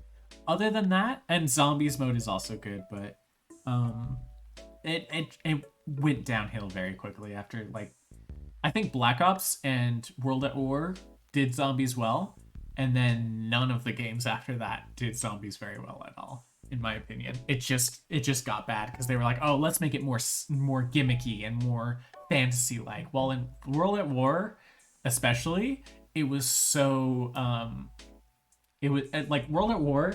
It was like 90% like that horror genre, that realistic horror, and it did the horror so well. I remember playing Call of Duty World at War at my cousin's house, and um, playing at the middle of the night, and just that intro of that zombie just running at you, and then just blinking in and out of consciousness as the zombie gets closer and closer. That still sends chills up my spine. It's like, yeah, honestly, that World at War is the best Call of Duty they've ever made, and I stand by that. Uh, where was I going with this? Yeah, but all in all, it gets a decent rating. Um, Watch Dogs, it's real bad. I really wanted to like this game. I really really wanted to like Watch Dogs. There were so many things though that went wrong with it. So here's my background with Watch Dogs. My friend got it. My best friend at the time got Watch Dogs, and I went over to his house to play the game with him. However, turns out his save didn't load at all. It crashed. The game would crash whenever he tried to open it. This happened for the first month that Watch Dogs was out. Month. With an M, not week. Not day. Month. So, like, that alone is enough to be like, whoa, this is not great. Then you get into the actual game. And I played that game, and it has a bit of an issue with its morality system and also being in a city with a car. Because it is really hard to drive cars super accurately in video games, outside of like a racing simulator. Like, so you see where this is going. There's a lot of so if there's a lot of civilians just wandering around, and you have a morality system, and if every time you hit a civilian, your morality goes down and you get bad consequences, then it's really, really bad. The main thing that made me stop playing this game was the fact that I was driving to one of my objectives, and a citizen just walked right in front of my car, and I had to like full stop, and I still hit them, and that hit alone like downgraded me from being like not great with everyone in the city to like being vilified in the city, and people would call the police just when they saw me. Something along those lines. I don't remember exactly, but like I was just like, I'm done. I can't play this game. Like, what do you want me to do? Drive super slowly everywhere I go? Spend hours practicing your driving in your game so I can play your broken ass game? Like, nah, it's honestly, it's horrible. It is honestly one of the worst open world games that Ubisoft has made. And I've heard that they've done way better with Watch Dogs 2 and Watch Dogs Legion. Like, those ones are way better. So props on them for that. But yeah, it kind of also started a lot of the decline of Ubisoft in general. Being a company that just makes like, oh, here's a huge map with a whole bunch of dots on it. Go collect all the dots. That's it. That's the whole game. Like, it just... Watch Dogs kind of started all of that, and also the trend of like the game not working when it came out. So yeah, Watch Dogs definitely is not a good game in my opinion. All right, Uncharted 3. Unpopular opinion here. I think that game is very good. I played through that whole story, and I thought that the platforming is the best part about that game. The gunplay is actually not too bad for a third-person shooter. Third-person shooters in general kind of struggle with gunplay, I feel like. Gears of War is one that I always hear like has good gunplay, but I haven't actually played it. But yeah, I would say Uncharted 3 though is a very good game. It's on the same tier I would put as BioShock. And I admittedly put Bioshock lower than a lot of people have Bioshock. Bioshock probably is like a lot of people's masterpieces or just amazing for a lot of people. But I would, from my personal experience, Uncharted is the same level as Bioshock. Bloodborne. Huh. Oh boy. I'm gonna hurt a lot of people, and there are a lot of people's opinions are gonna be hurt. I'm sorry, everybody. It's just a good game. It's a good game. It's the problem with Blood. The biggest problem is the health pickups. That is the number one thing that has made it so I do not want to play that game anymore. And what makes Dark Souls fun and Elden Ring fun is difficulty. And it achieves a balance of difficulty where you feel like it's attainable and it's possible, while still being super difficult, and you just keep smacking your head against it over and over again, right? Bloodborne kind of leans a little bit too much into the too difficult part, I feel like, because the health pickups not regenerating every single time you die makes it so that it is unbelievably difficult. And you have to, like, at certain points, you have to go through and just kill a bunch of enemies, praying that you get a health pickup. And I'm talking about the early game because I couldn't get to the first boss in Bloodborne. So, it probably gets better later on, admittedly. But from my experience, it's just a good game. It's fun to play. It's got a wonderful setting. But it is just too damn difficult at the beginning, and it's too inaccessible for new players. So I give it a good on the tier list. And I feel icky saying that about a FromSoft game, but here we are. Why did I haven't played the Metal Gear Solid. Any of them. Lego Star Wars 1. Amazing game. Amazing game. It's stupid. I feel stupid putting it above these games. But honestly, though, like, the nostalgia alone is what repels it. Lego Star Wars, The Complete Saga, was the game that I 100%ed for the first time ever. And I feel like Lego Star Wars, the third episode, that is the best Lego series that they've done ever. I haven't played Skywalker Saga, and admittedly, I haven't played a ton of Lego games in general. But Lego Star Wars had the formula like perfect, and I feel like any deviation from that formula kind of like made it slightly worse. From what I could tell of the other Lego games, I played Lego Indiana Jones actually, and I didn't like that one as much because it just wasn't structured in the way that Lego Star Wars is, and it doesn't work as well because of that. So yeah, Lego Star Wars is amazing. I thought I was gonna be done way sooner than this, but I'm ranting about video games. Get me talking about one of my special interests, and I will pop off for hours. And this is a perfect example of that. And also my throat's not hurting as much anymore. Shadow of Colossus. This is a very good game. It's a game that I haven't... It's just like Bioshock. Like, I know a lot of people really, really like this game. But I just didn't feel motivated to beat it. And especially knowing... Like, I didn't mean to get the spoiler of it, but spoiler alert for Shadow of the Colossus. I guess not a major spoiler, but the ending is sad. The ending is super sad. So I was like, I don't want to do all this work in order to feel depressed about myself playing this game. Like, I want to play a game that makes me feel good about myself. I don't want to play a game that makes me feel like garbage. And that's what like, I feel like games like that have just super sad endings after you do all this work for this thing, like, it's just, I don't know, it just, or not even sad, but just like makes you feel like garbage about yourself. Like, I don't want to do that. I don't want to play a game that makes me feel like garbage. That doesn't make sense. That being said, the gameplay itself is very fun. But I got through the first couple of bosses. I haven't gotten past like super far into it, but I think I got to like the third or fourth boss out of 8. I think it's 8.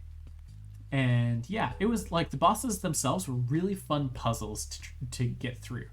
you also just feel like you feel like terrible just seeing these big old guys just bumbling along, minding their own day, being like, la da da da da, I'm just gonna walk through here, and then you have to climb up there and stab his ankle, and he's just like, what the hell, and just trying to like at first they don't even like try to kill you anything, they're just trying to get you off of them, just like, hey, stop stabbing my leg, what the hell, and you just brutally murder this big old monster, and it feels bad, but it's fun. Like the game itself is fun, but it contrasts itself with like this dissonance of like the narrative being like, hey, this is also a really shitty thing you're doing, and also while you're doing it, you feel bad. Like, oh, that was fun killing that thing, but I shouldn't kill things.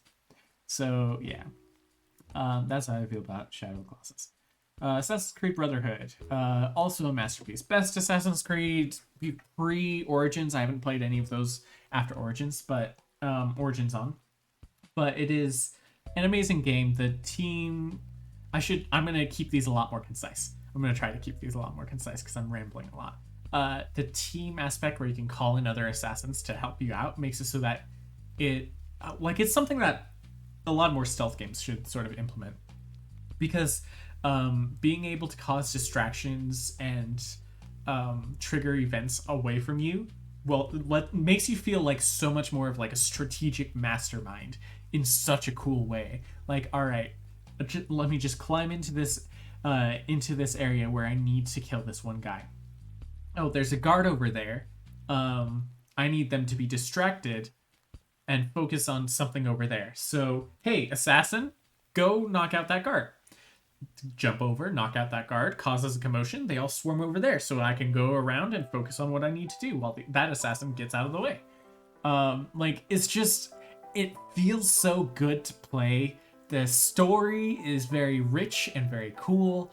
Ezio is one of the best protagonists in any video game ever, and I will stand by that.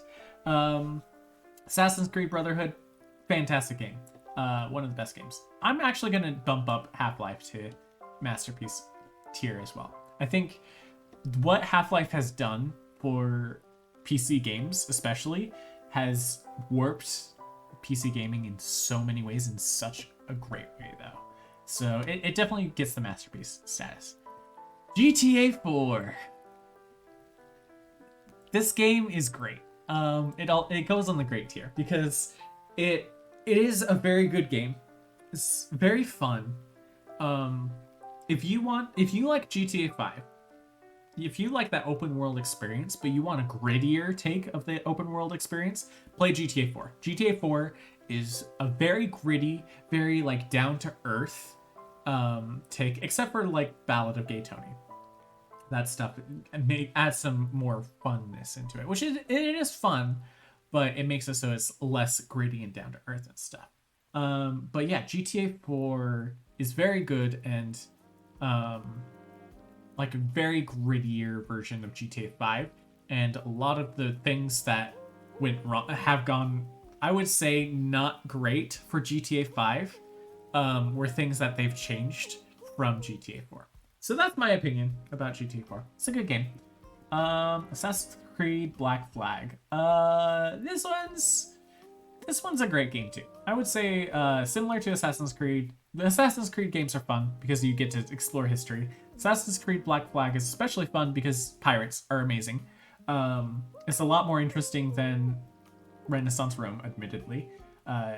But it doesn't... How do I say this? I don't know.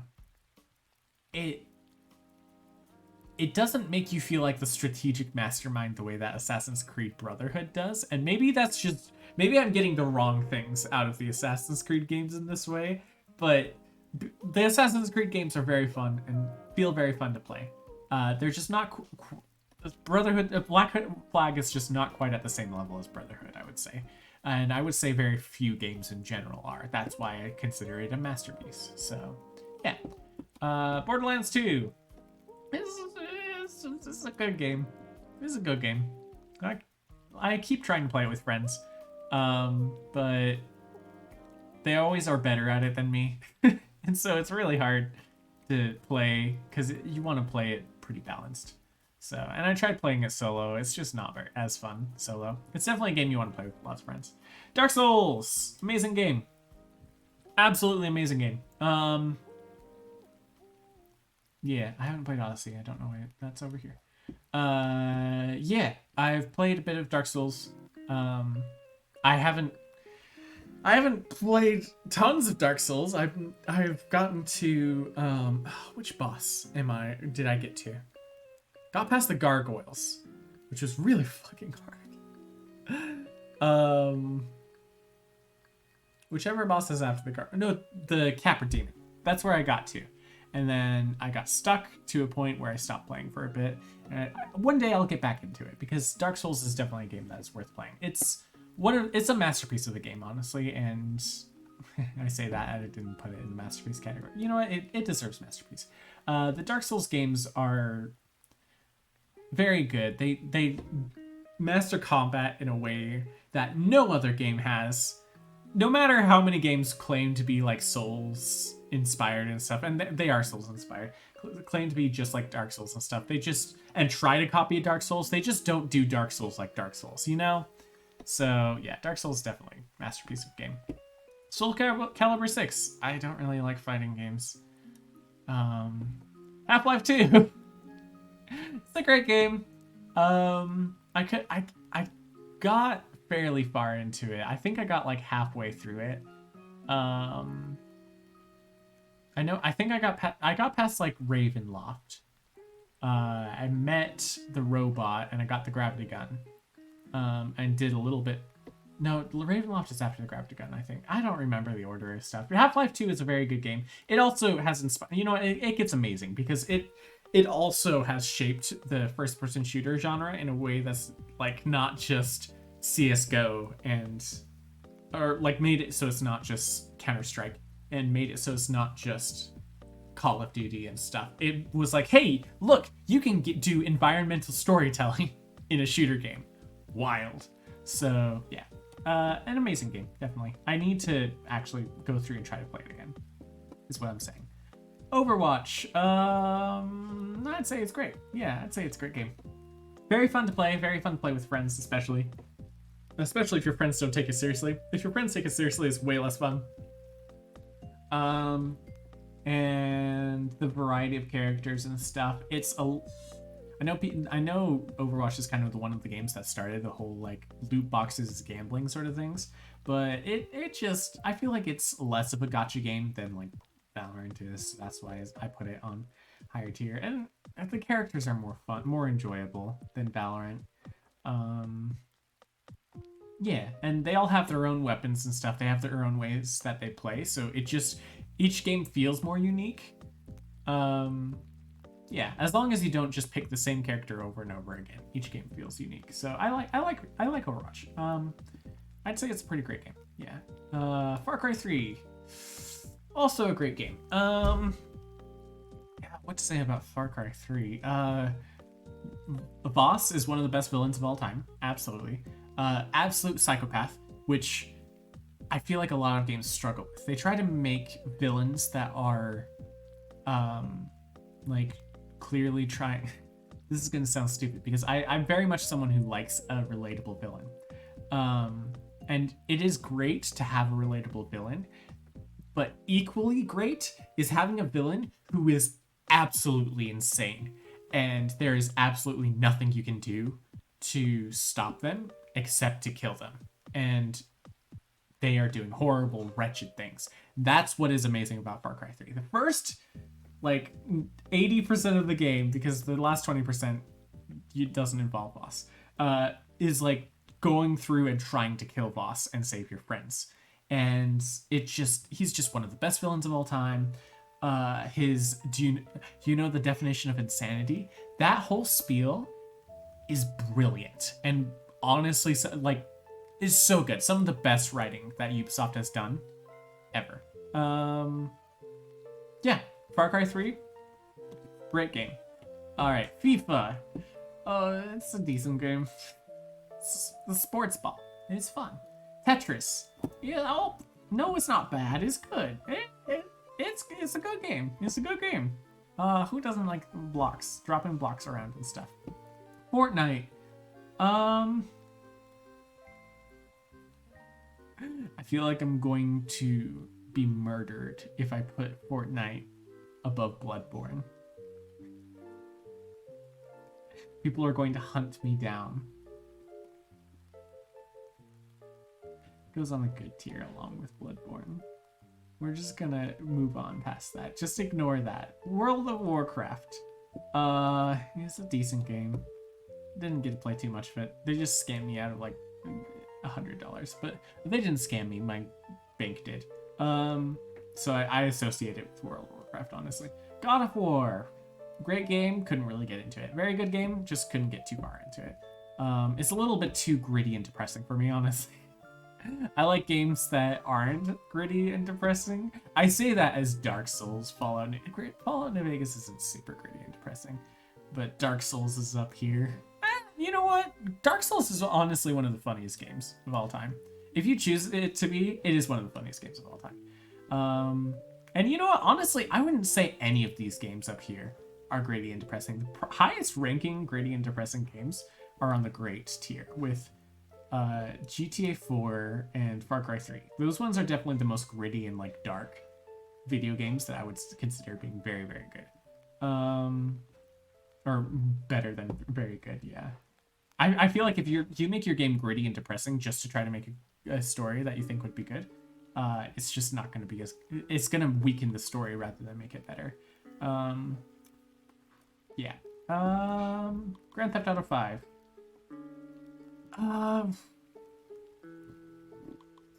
It's an amazing game, honestly. The problem is that I feel bad enjoying this game. You know?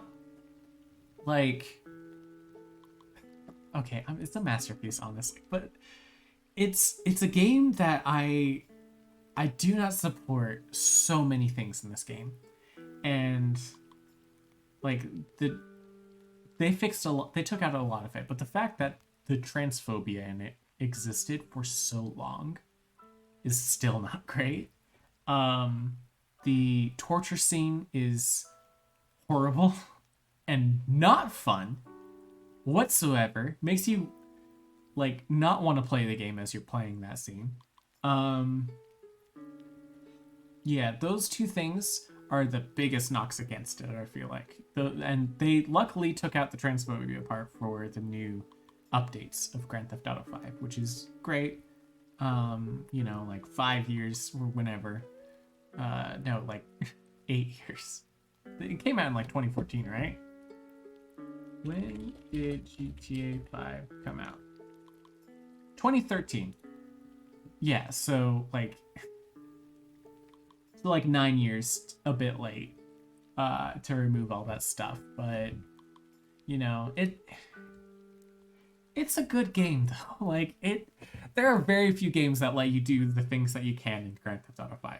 The fact that you can just drive around all the time and stuff, go around shooting things, like you can just basically be as psychotic as you want or just be as normal as you want. Like Grand Theft Auto 5 is one of the it's an incredibly ambitious game, and there are very few games that have lived up to the level of Grand Theft Auto 5. Yeah. I don't like fighting games. Lego Indiana Jones is... It's bad. It's bad. It's not really bad. Yeah. Might be. Nah, it's bad. I just don't like it. I don't like it. You know? It's just not fun. Mario Kart's the same level as Smash Ultimate. Oops. Words. Blah, blah. Smash Ultimate. Minecraft is a masterpiece. It's shaped the video game genre since 2011.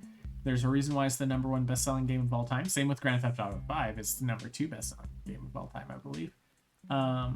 Like, they both shaped... well, the Grand Theft Auto 5 less, because it's just so ambitious. Hasn't really shaped things as much, because nothing can quite... Grand Theft Auto 5 has to be, like, the biggest... Grand Theft Auto, in general, has to be the biggest game ever. Elden Ring's the only game that really beats Grand Theft Auto as the biggest game and like where you can just do whatever you want.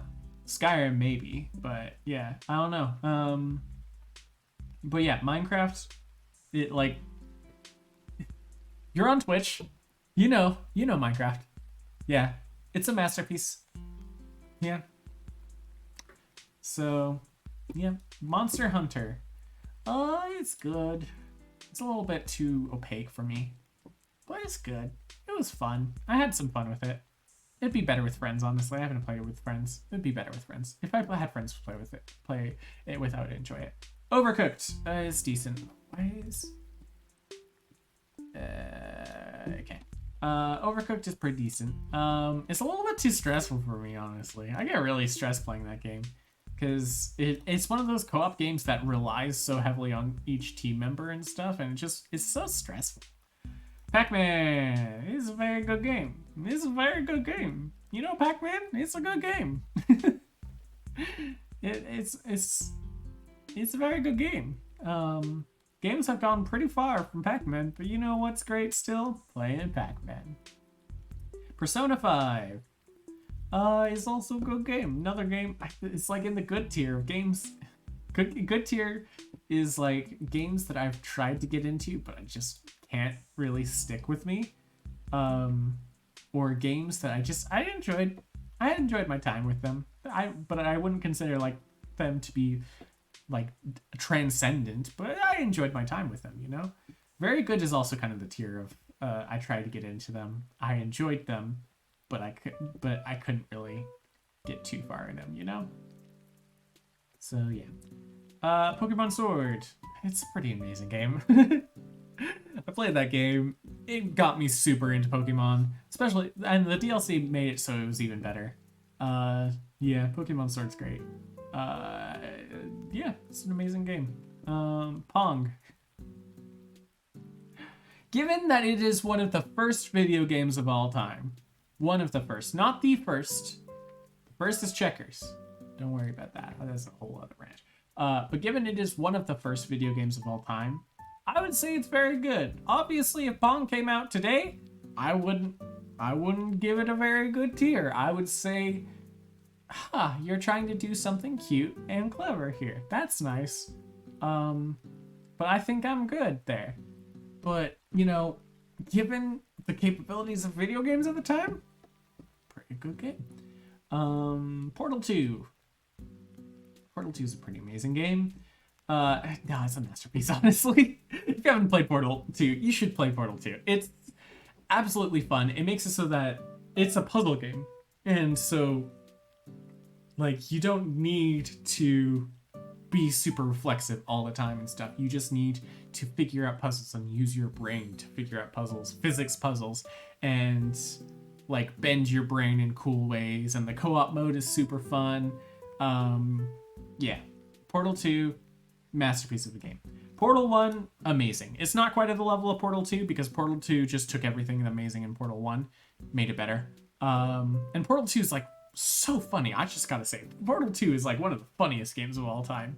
I can't think of too many games that are really good and hilarious to the level as Portal 2. Like even my favorite games of all time, I would say Portal 2 is a really great game. I wouldn't consider it on my top 10 list of favorite games of all time, but it's still funnier than probably any of the games on my top 10 list. So me. So yeah, that's where I stand on that. One of the funniest games of all time. Yeah, I'm sticking with that. Jackbox Party Pack 6, also a hilarious, funny game. I wouldn't say it is transcendent. Like, I feel like you need to have a couple of different things. It's on the same level as these games. Yeah, I would say very good. Just very good games.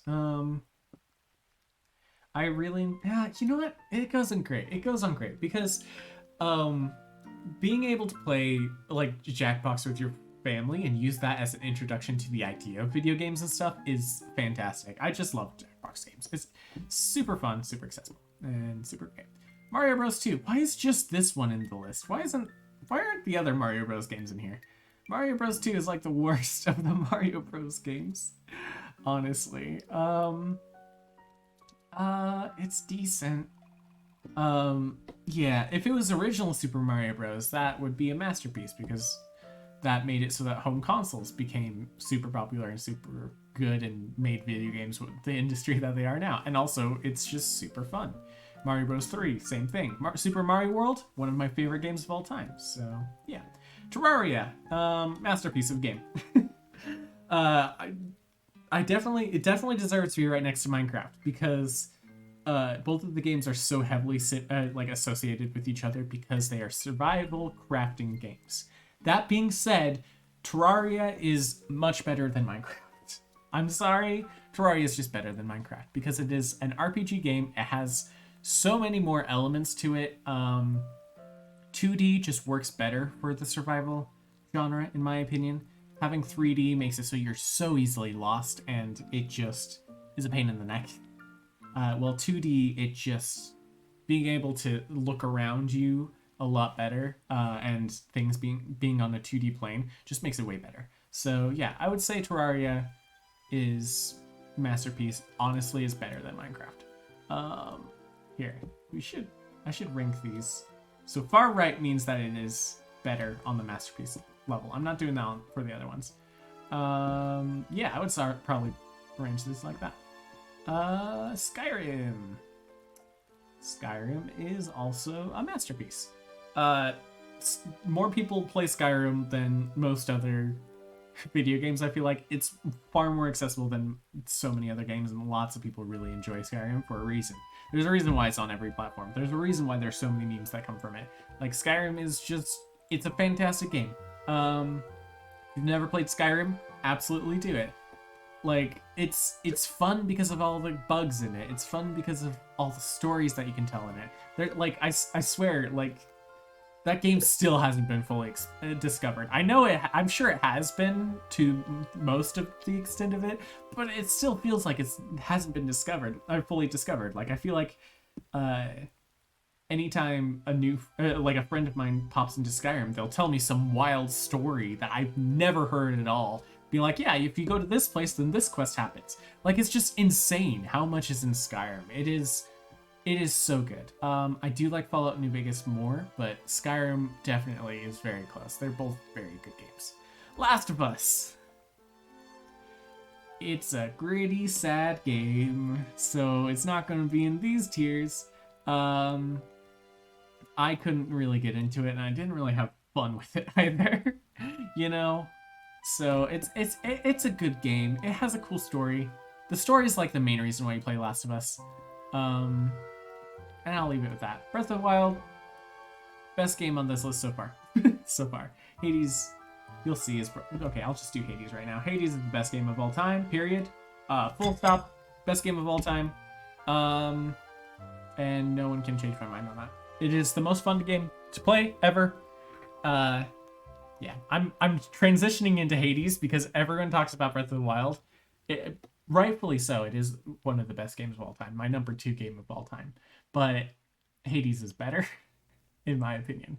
It's just, I can't think of a single spot that Breath of the Wild beats out Hades, really. But I can think of some places where Hades beats out Breath of the Wild, if that makes sense. And it's very slim margins. Like, I very slightly like the music in Hades more. I like Hades has more story in it. The story in Hades is better than Breath of the Wild because Breath of the Wild has less story. That being said, Breath of the Wild tries to accomplish different things. It's like comparing caviar to champagne. I know that the expression is having both of them together and they're very expensive, really good meals and stuff. But it's like comparing those two. How do you choose which one is better when they are so good together and on their own already? So yeah, that's how I feel about them. They're very good for different reasons, but I feel like Hades has the edge on it slightly. I haven't played Wind Waker. I don't know what I put on there. Ocarina of Time. I've been playing it a little bit, and it's a pretty amazing game. I'm not gonna lie. It's a pretty amazing game. Legend of Zelda always knocks it out of the park, honestly. Almost always knocks it out of the park. We're ignoring the ones we've got Gamelon, the Philips CD games. We're ignoring those. And the Oracle games, I guess. I don't know. But yeah, Zelda, fantastic games, all of them, fantastic games. Except for the ones that aren't. Walking Dead, gritty game, but I like it better than Last of Us, so it goes on very good. It's a gritty game. I did play through the first chapter of it, and I enjoyed it honestly. Yeah, it's a pretty good game. It was the start of Telltale Games really, and made it so that Telltale Games became what they are, and made like, or what they were honestly at its peak. Like it was, yeah, it introduced Telltale to the world and made a lot more people realize like, oh, you can have games that are focused on just story really, less about like the main gameplays, and people started making fantastic games because of that. So yeah, I haven't played The Witcher. I don't know why I kept on missing these games. Apex Legends. Hey, do you like Overwatch, but you also like Fortnite? Well, good news for you. Apex Legends is there. Celeste. Absolute masterpiece of the game. I'm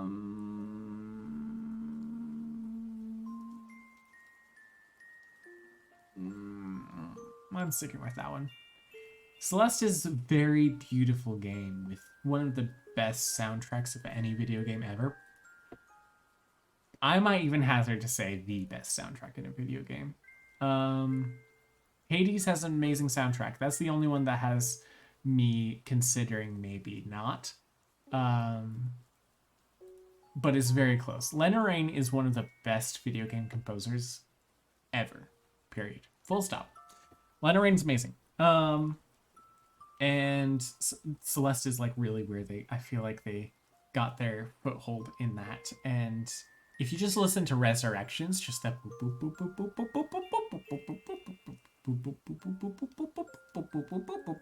it's so like fitting the vibe of the area. And on top of that, the story of itself, it's not dark and gritty, but it's emotional, and that's what makes it so that it is successful in telling an emotional story, because that's what the goal of Last of Us is. That's what the goal of all these gritty games that I put in the middle section is, to tell an emotional story to get the player engaged and make them care about what they're doing.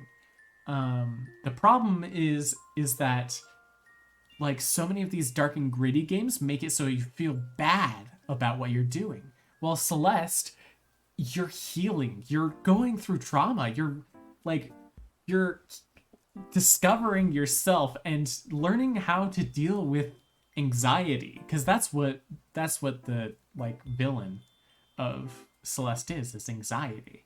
And it's just an absolute amazing game, one of the best games ever. The platforming in it is very fun, very crisp, very clean play.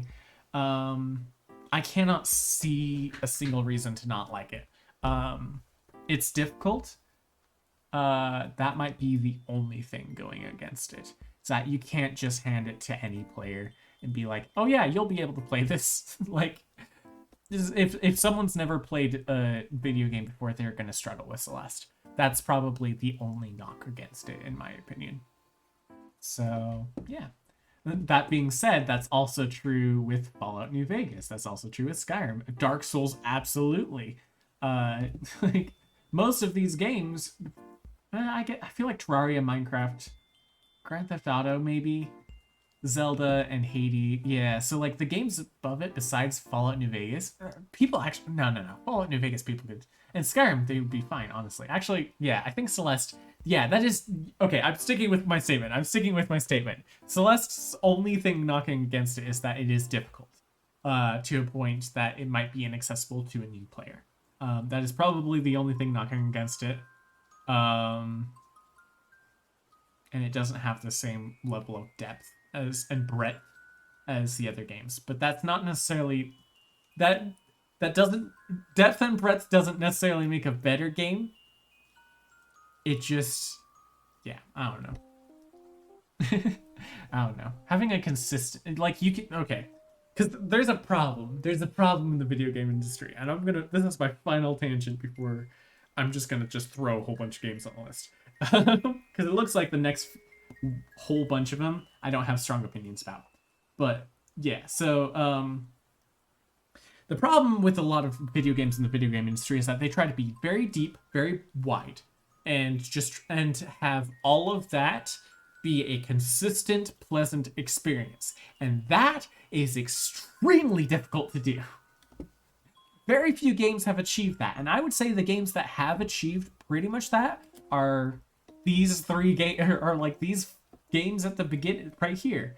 Fallout New Vegas, Minecraft, Terraria, Grand Theft Auto 5, Zelda, and Hades. I wouldn't even say Skyrim fully fills that. Fallout New Vegas probably doesn't even fully fill that. Like, they're both very wide games, very deep games, but they're not super consistent and very tuned to the level that Celeste is. That being said, I do like Fallout New Vegas more, but I don't know why. I just do. I just really enjoy that game. And like Dark Souls, it's incredibly difficult to reach that level of like pretty much perfection, I would say. So yeah, I don't know. Okay, Dishonored. That's a good game. It's a nice stealth game. We all like stealth games. For Honor is really bad. Binding of Isaac, I would say, is a very good game. I played the original game. Honestly, could not get into it at all. It's similar to like these games right here. It's just like that game is very difficult. I played the latest version of it. I bought it recently because I was like, okay, I need to just try this again, but I don't want to play the old one because I know how the old one feels and stuff, and I'm just not as big of a fan of it. Played the new one, and there's so many things that are changed in it that makes it so it's way more playable and a lot more of an enjoyable experience. So I would say it's a very good game. It might grow in my list, honestly, in my tier list as I play it more. Yeah, Jedi Fallen Order. It tries too much to be like Dark Souls. That being said, it is a good game, but it tries too much to be like Dark Souls, and it tells this weird story about a Jedi like running away and stuff, and it just there are things in the Star Wars canon that just don't make sense with it, don't mesh in my brain well with it. So it's a good game, but not much more than that. Journey is an amazing game. It's beautiful. It existed in an era where it felt like all games had to be violent, and it wasn't.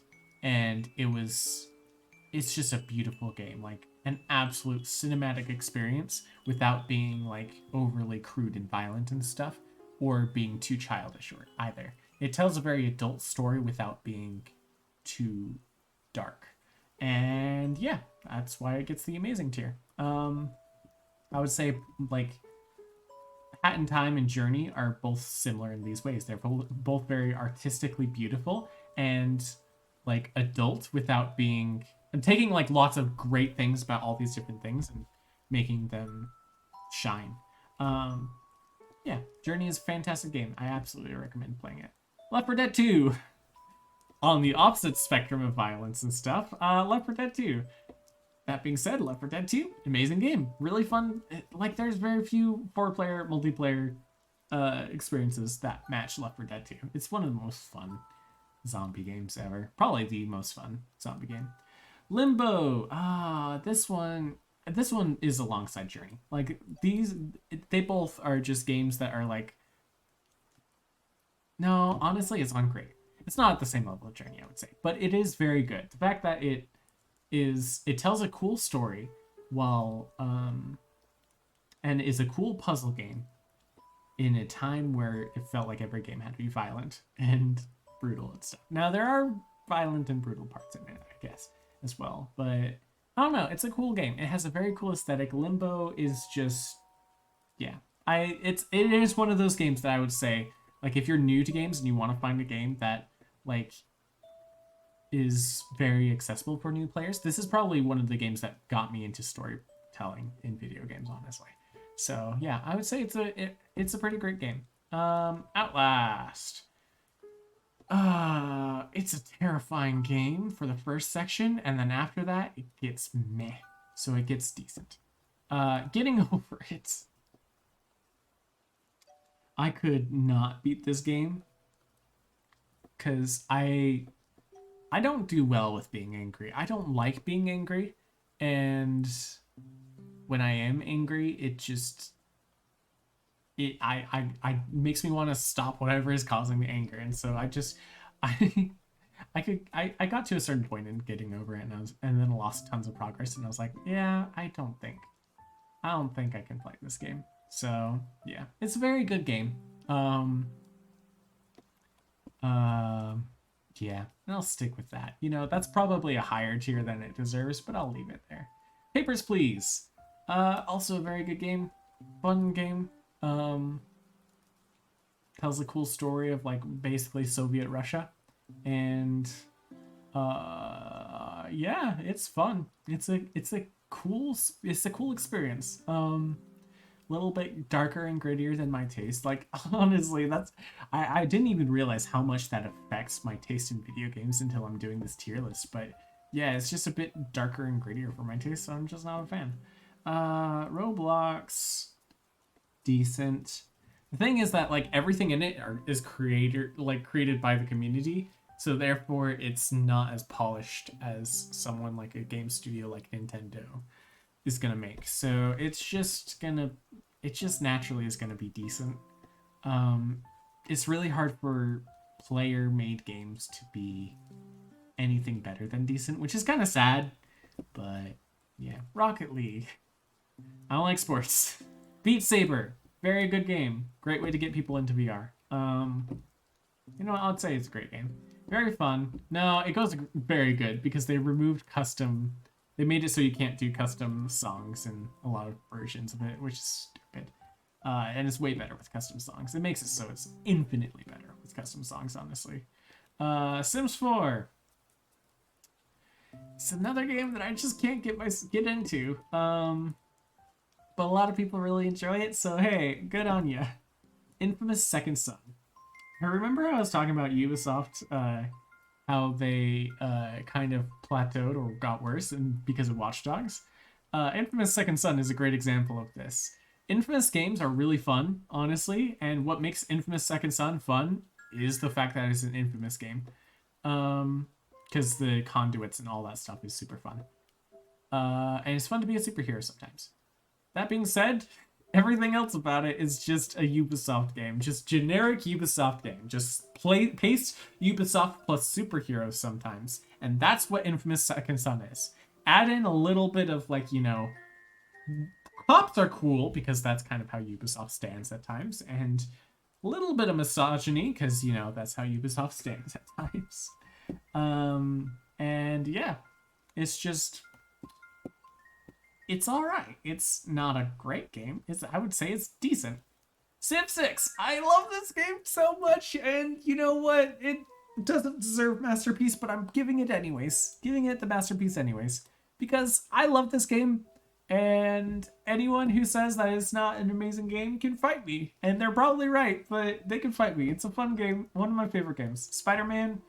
I'd say it's an amazing game. It's suffers a little bit of Ubisoft syndrome, but Spider-Man is just one of the most fun characters. Like this is the best iteration of Spider-Man in a video game. Period. It is so fun to play as Spider-Man. All of the controls feel so fluid and make so much sense for the character. Just like zipping around on the webs, and then with the like vibration in the triggers and stuff, it just feels so good. It's so good. It's so good. One of the better open world games. Wii Sports. Wii Sports is amazing. I wouldn't be where I am in video games if it wasn't for Wii Sports, because Wii Sports got my parents to get a Wii. Also, Wii Sports itself, very fun. I love baseball, I love golf, and I love boxing.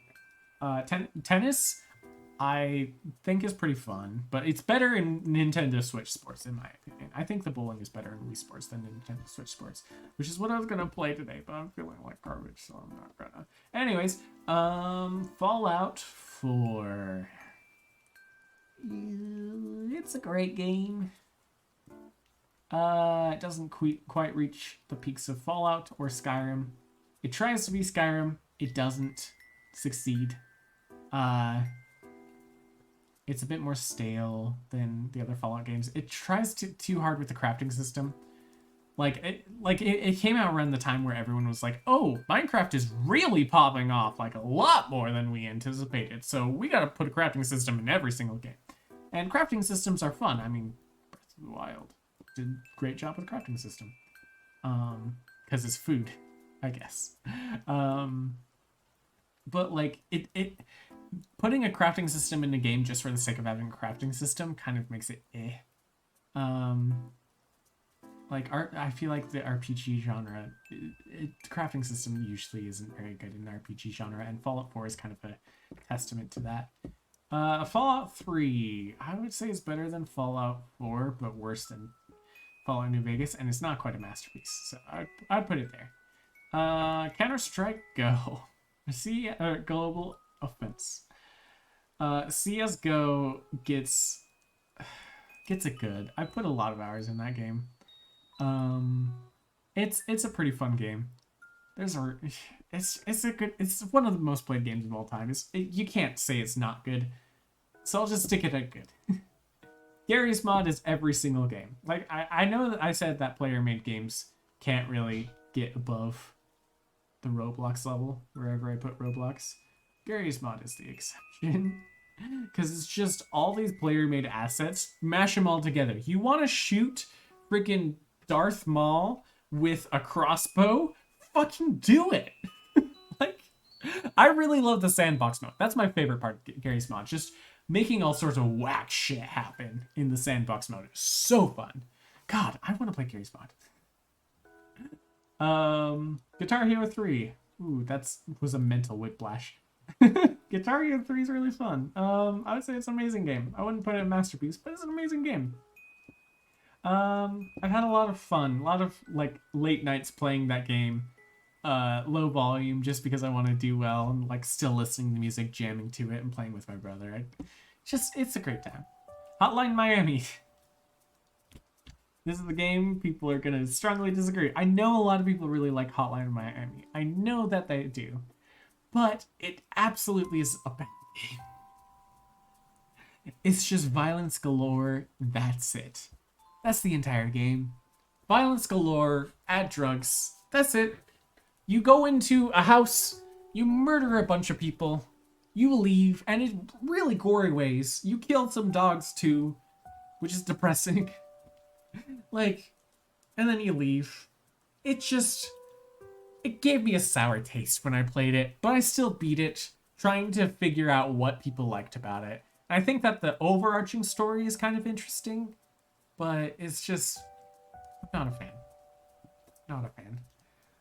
Plants vs. Zombies.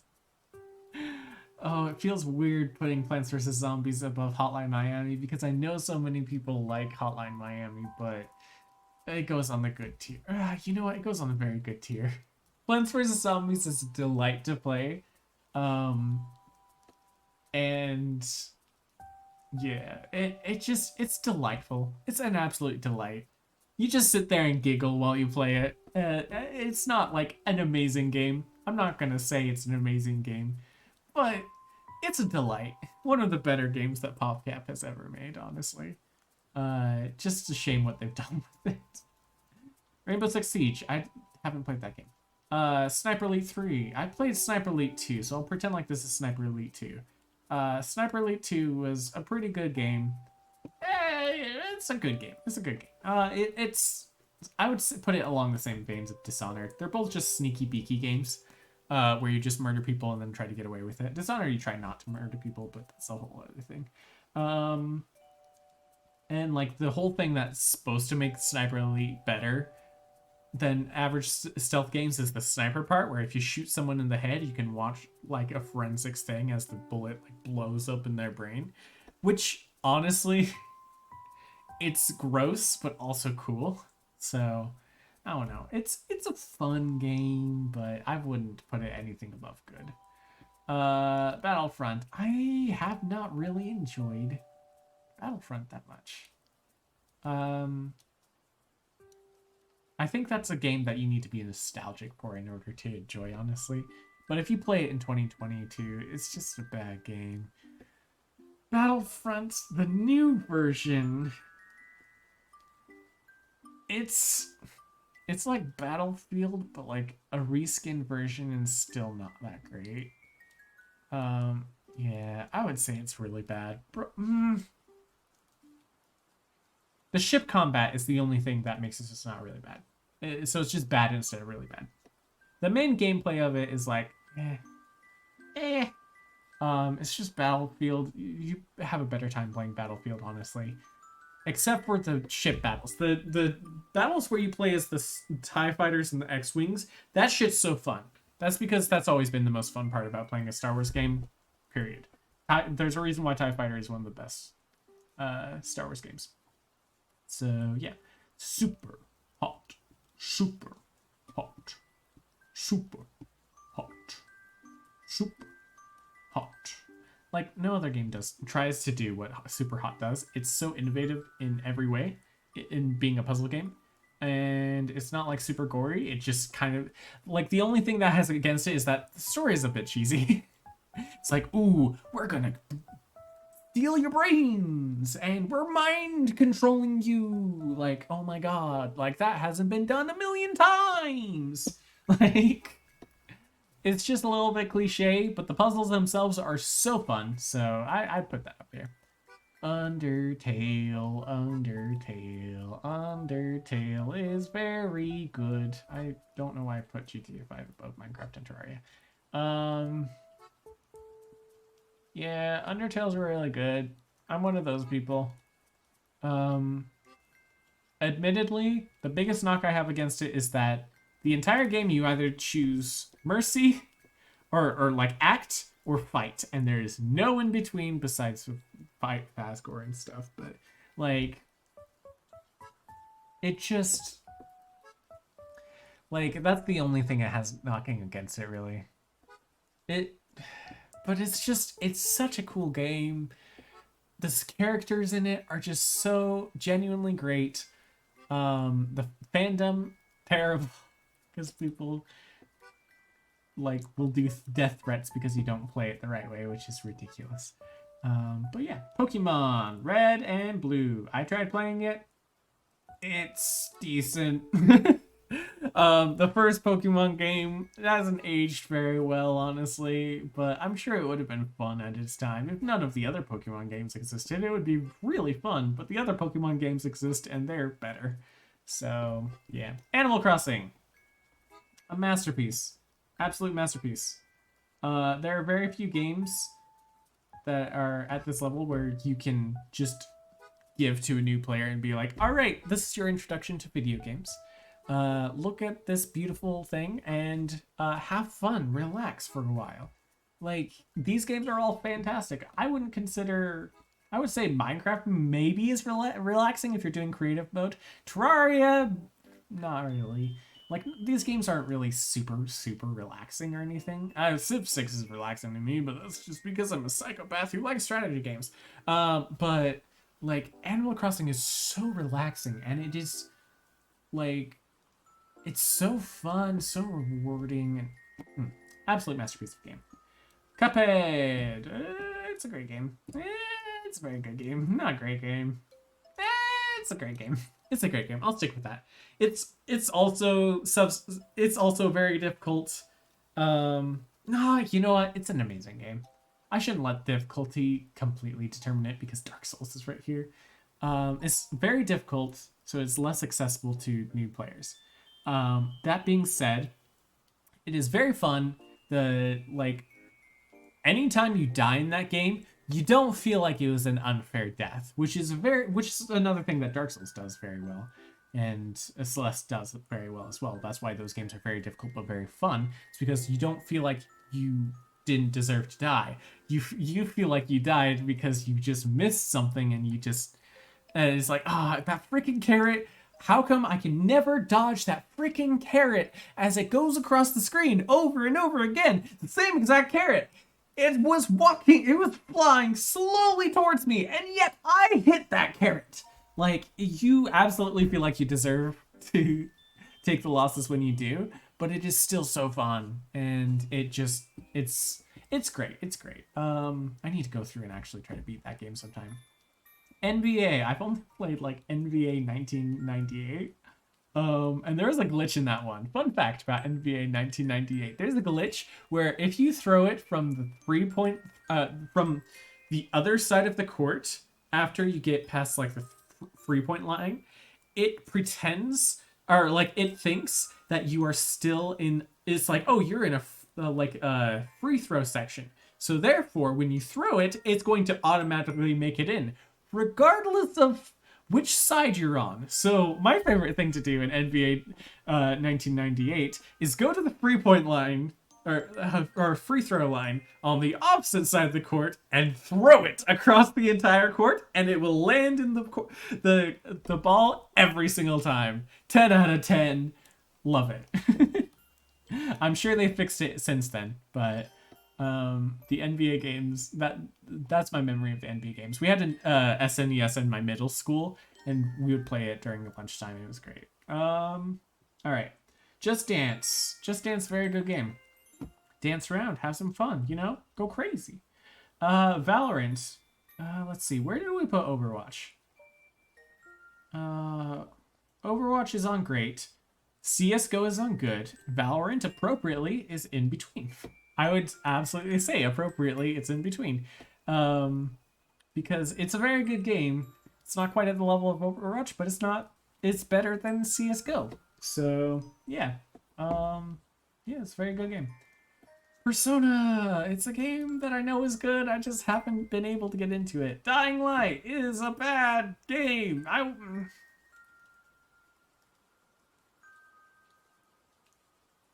It's a bad game. I think looking at this list right here, I think actually I'm going to put Lego Indiana Jones in the fighting games over on really bad. Okay, Soul Calibur you can go on bad. Not really bad, but Injustice can stay on really bad. Fall Guys, I would say is a great game. I feel like it is actually an amazing game, honestly. I feel like it is absolutely underrated. The fact that Among Us came out right after it, which admittedly is like kind of a better game because it follows a bit more basic concept. But yeah, it does a very good job. It only suffered because of that. Like, Fall Guys is a very fun game, very accessible for new players, super fun. I enjoy it. Payday 2. I love a good heist. Payday 2 is an amazing game. I have lots of memories of playing it with my brother. We both loved Payday. It was great. Rust, another game I couldn't really get into. It was a good game. It was a decent game. Dead by Daylight, couldn't really get into it. Untitled Goose Game, masterpiece of a game. Absolutely amazing. Like, just causing... It's like, okay. Hades is like champagne. And Zelda is like a filet mignon. Untitled Goose Game is a hot dog. Not as much effort went into it. It's not as expensive. There's not as much depth to it. But sometimes you just really need a hot dog. Sometimes you just really want a hot dog. And hot dogs are really good. You just want to sometimes it's great to just eat a hot dog. So, yeah. I would say Untitled Goose Game, great game. It's just delicious flavor of game to have sometimes. Hollow Knight. I am currently trying again to beat this game because it is an amazing game. Let's see. It's so pretty. It's so fun. Like, it is so crisp and clean. My biggest issue with it is that there's bugs everywhere, and I cannot handle bugs worth shit. That being said, I've been getting better about it. Yeah, Green Path is the one that kind of turned me off from the game because Green Path is with the fuzzy bugs, and fuzzy bugs really, really bother me. So, yeah, that's where I'm at with Hollow Knight. I'm trying to get back into it. I really enjoy that game, and it is a masterpiece, but I haven't beat it because of that. Subnautica, amazing game. Ocean, great. Okay, I'm gonna pretend like this is Rome Total War, and I'm gonna give it a masterpiece because Rome Total War is a masterpiece. Yeah, probably not at the level of any of these other games. You know what? I'll put on amazing. Rome Total War is a really fun game. Playing as the Romans, going through basically chess on steroids, going through conquering all of Europe as the Romans. I don't know, it's satisfying. And then just betraying all the other Romans. It's great. It's fantastic. I'd definitely recommend it. The graphics haven't aged well, but you know what? It came from 2001. Funny enough, it has worse graphics than Half-Life, despite being 3 years after it. All right, Ghost of Tsushima. Playing this game right now, it's a pretty good game. It kind of suffers the Ubisoft syndrome. But at the same time, it's so visually pretty that it still gets great. Along with Far Cry, the story of it, I could care less about. It's not the best story, but it's on the same level as Far Cry because it's so pretty. Just if I make a YouTube video of this for some reason, just the maple tree leaf scene, just that alone, show that for 1 second or whatever, and it's just so pretty. Like watching the maple tree leaves fall down as you're learning how to fight against your uncle, and and the wind in it. Like you don't after playing that game for a little bit, I realized how little wind there is in any game. Like it's just like the trees billowing a little bit. But in this game, you can see the wind as it passes through like grass, and it's just amazing. It is like probably one of the most. I also have the director's cut, so it's on the PS5, so it's probably better than the original Ghost of Tsushima, admittedly.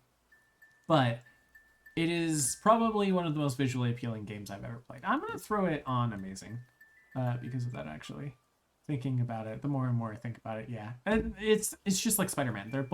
They're very similar games. I feel like, just for different reasons, I guess. Yeah. All right, Hearthstone. That's a good game. I like a good card game. Hitman, masterpiece. Hitman 3, absolute masterpiece. Probably right below Celeste, yeah. It is one of those games that I would say you probably should play before you die because it has such a different take on the stealth genre, and it's such a puzzle game while also being like just like all right, it just drops you in there. It's like all right, you need to kill these people. Have fun. Do it however you want. You know, if you want to kill them being loud and kill other people, we'll dock some points for you, whatever. But that's not why you're here. You're here because you want to shove that dude's head into a toilet. Fantastic. You can do that. You're here because you want to drop a whole bunch of boxes on this old freaking racist dude. Absolutely do it. Have fun. Go to town. Like, yeah, it's a great game. I love it. So yeah, this is my tier list. Games. There's definitely a lot. It's a lot more top heavy. I'd say also because these are like greatest video games of all time according to this person. So naturally it is going to be a bit more top heavy. But I think I also just tend to like video games. I tend to lean towards enjoying them rather than having things I don't like about them. Like, I can be critical about video games. Sure, I can criticize things... Not Hades. Not Breath of the Wild. I can criticize things about Undertale and beyond. Besides Hades and Breath of the Wild, I can criticize any game. I can say bad things about any game. And make you not want to play those games if I wanted them to. But that doesn't mean that those games aren't good. It just means that, I don't know, I'm able to criticize them. But yeah, I don't know. I tend to like games. I tend to have a favorable opinion about them. Like, there are games I don't like. Dying Light wasn't great. Because first-person parkour games aren't great. In my opinion. And I don't like fighting games. This is not necessarily, like it says bad. I don't think they're actually bad. I think they're just not my style of game. They just don't work for me. And that's how, like, any game that I put lower than another game. It just doesn't work for me in ways that other games do work for me. And so, yeah, that's where I'm at. So yeah, it is 9:17.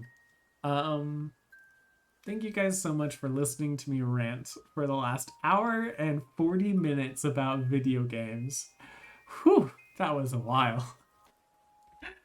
It's very easy to get me ranting about my special interests. Thank you guys so much for watching. Let's do IRL for a little. Why am I upside down? Hello, everybody. I'm upside down. I'm upside down. I'm upside down. There's nothing you can do about it. I used to sing that song to my younger sibling when they were a baby. I would just go upside down to them and be like, I'm upside down. I'm upside down. There's nothing you can do about it. Just the dumbest shit. Anyways, let's see. Is there anyone we want to raid? I know we don't have. We have 2 people watching, which, hello, 2 people. But yeah, let's go raid Jessica. We haven't raided Jessica in a hot minute.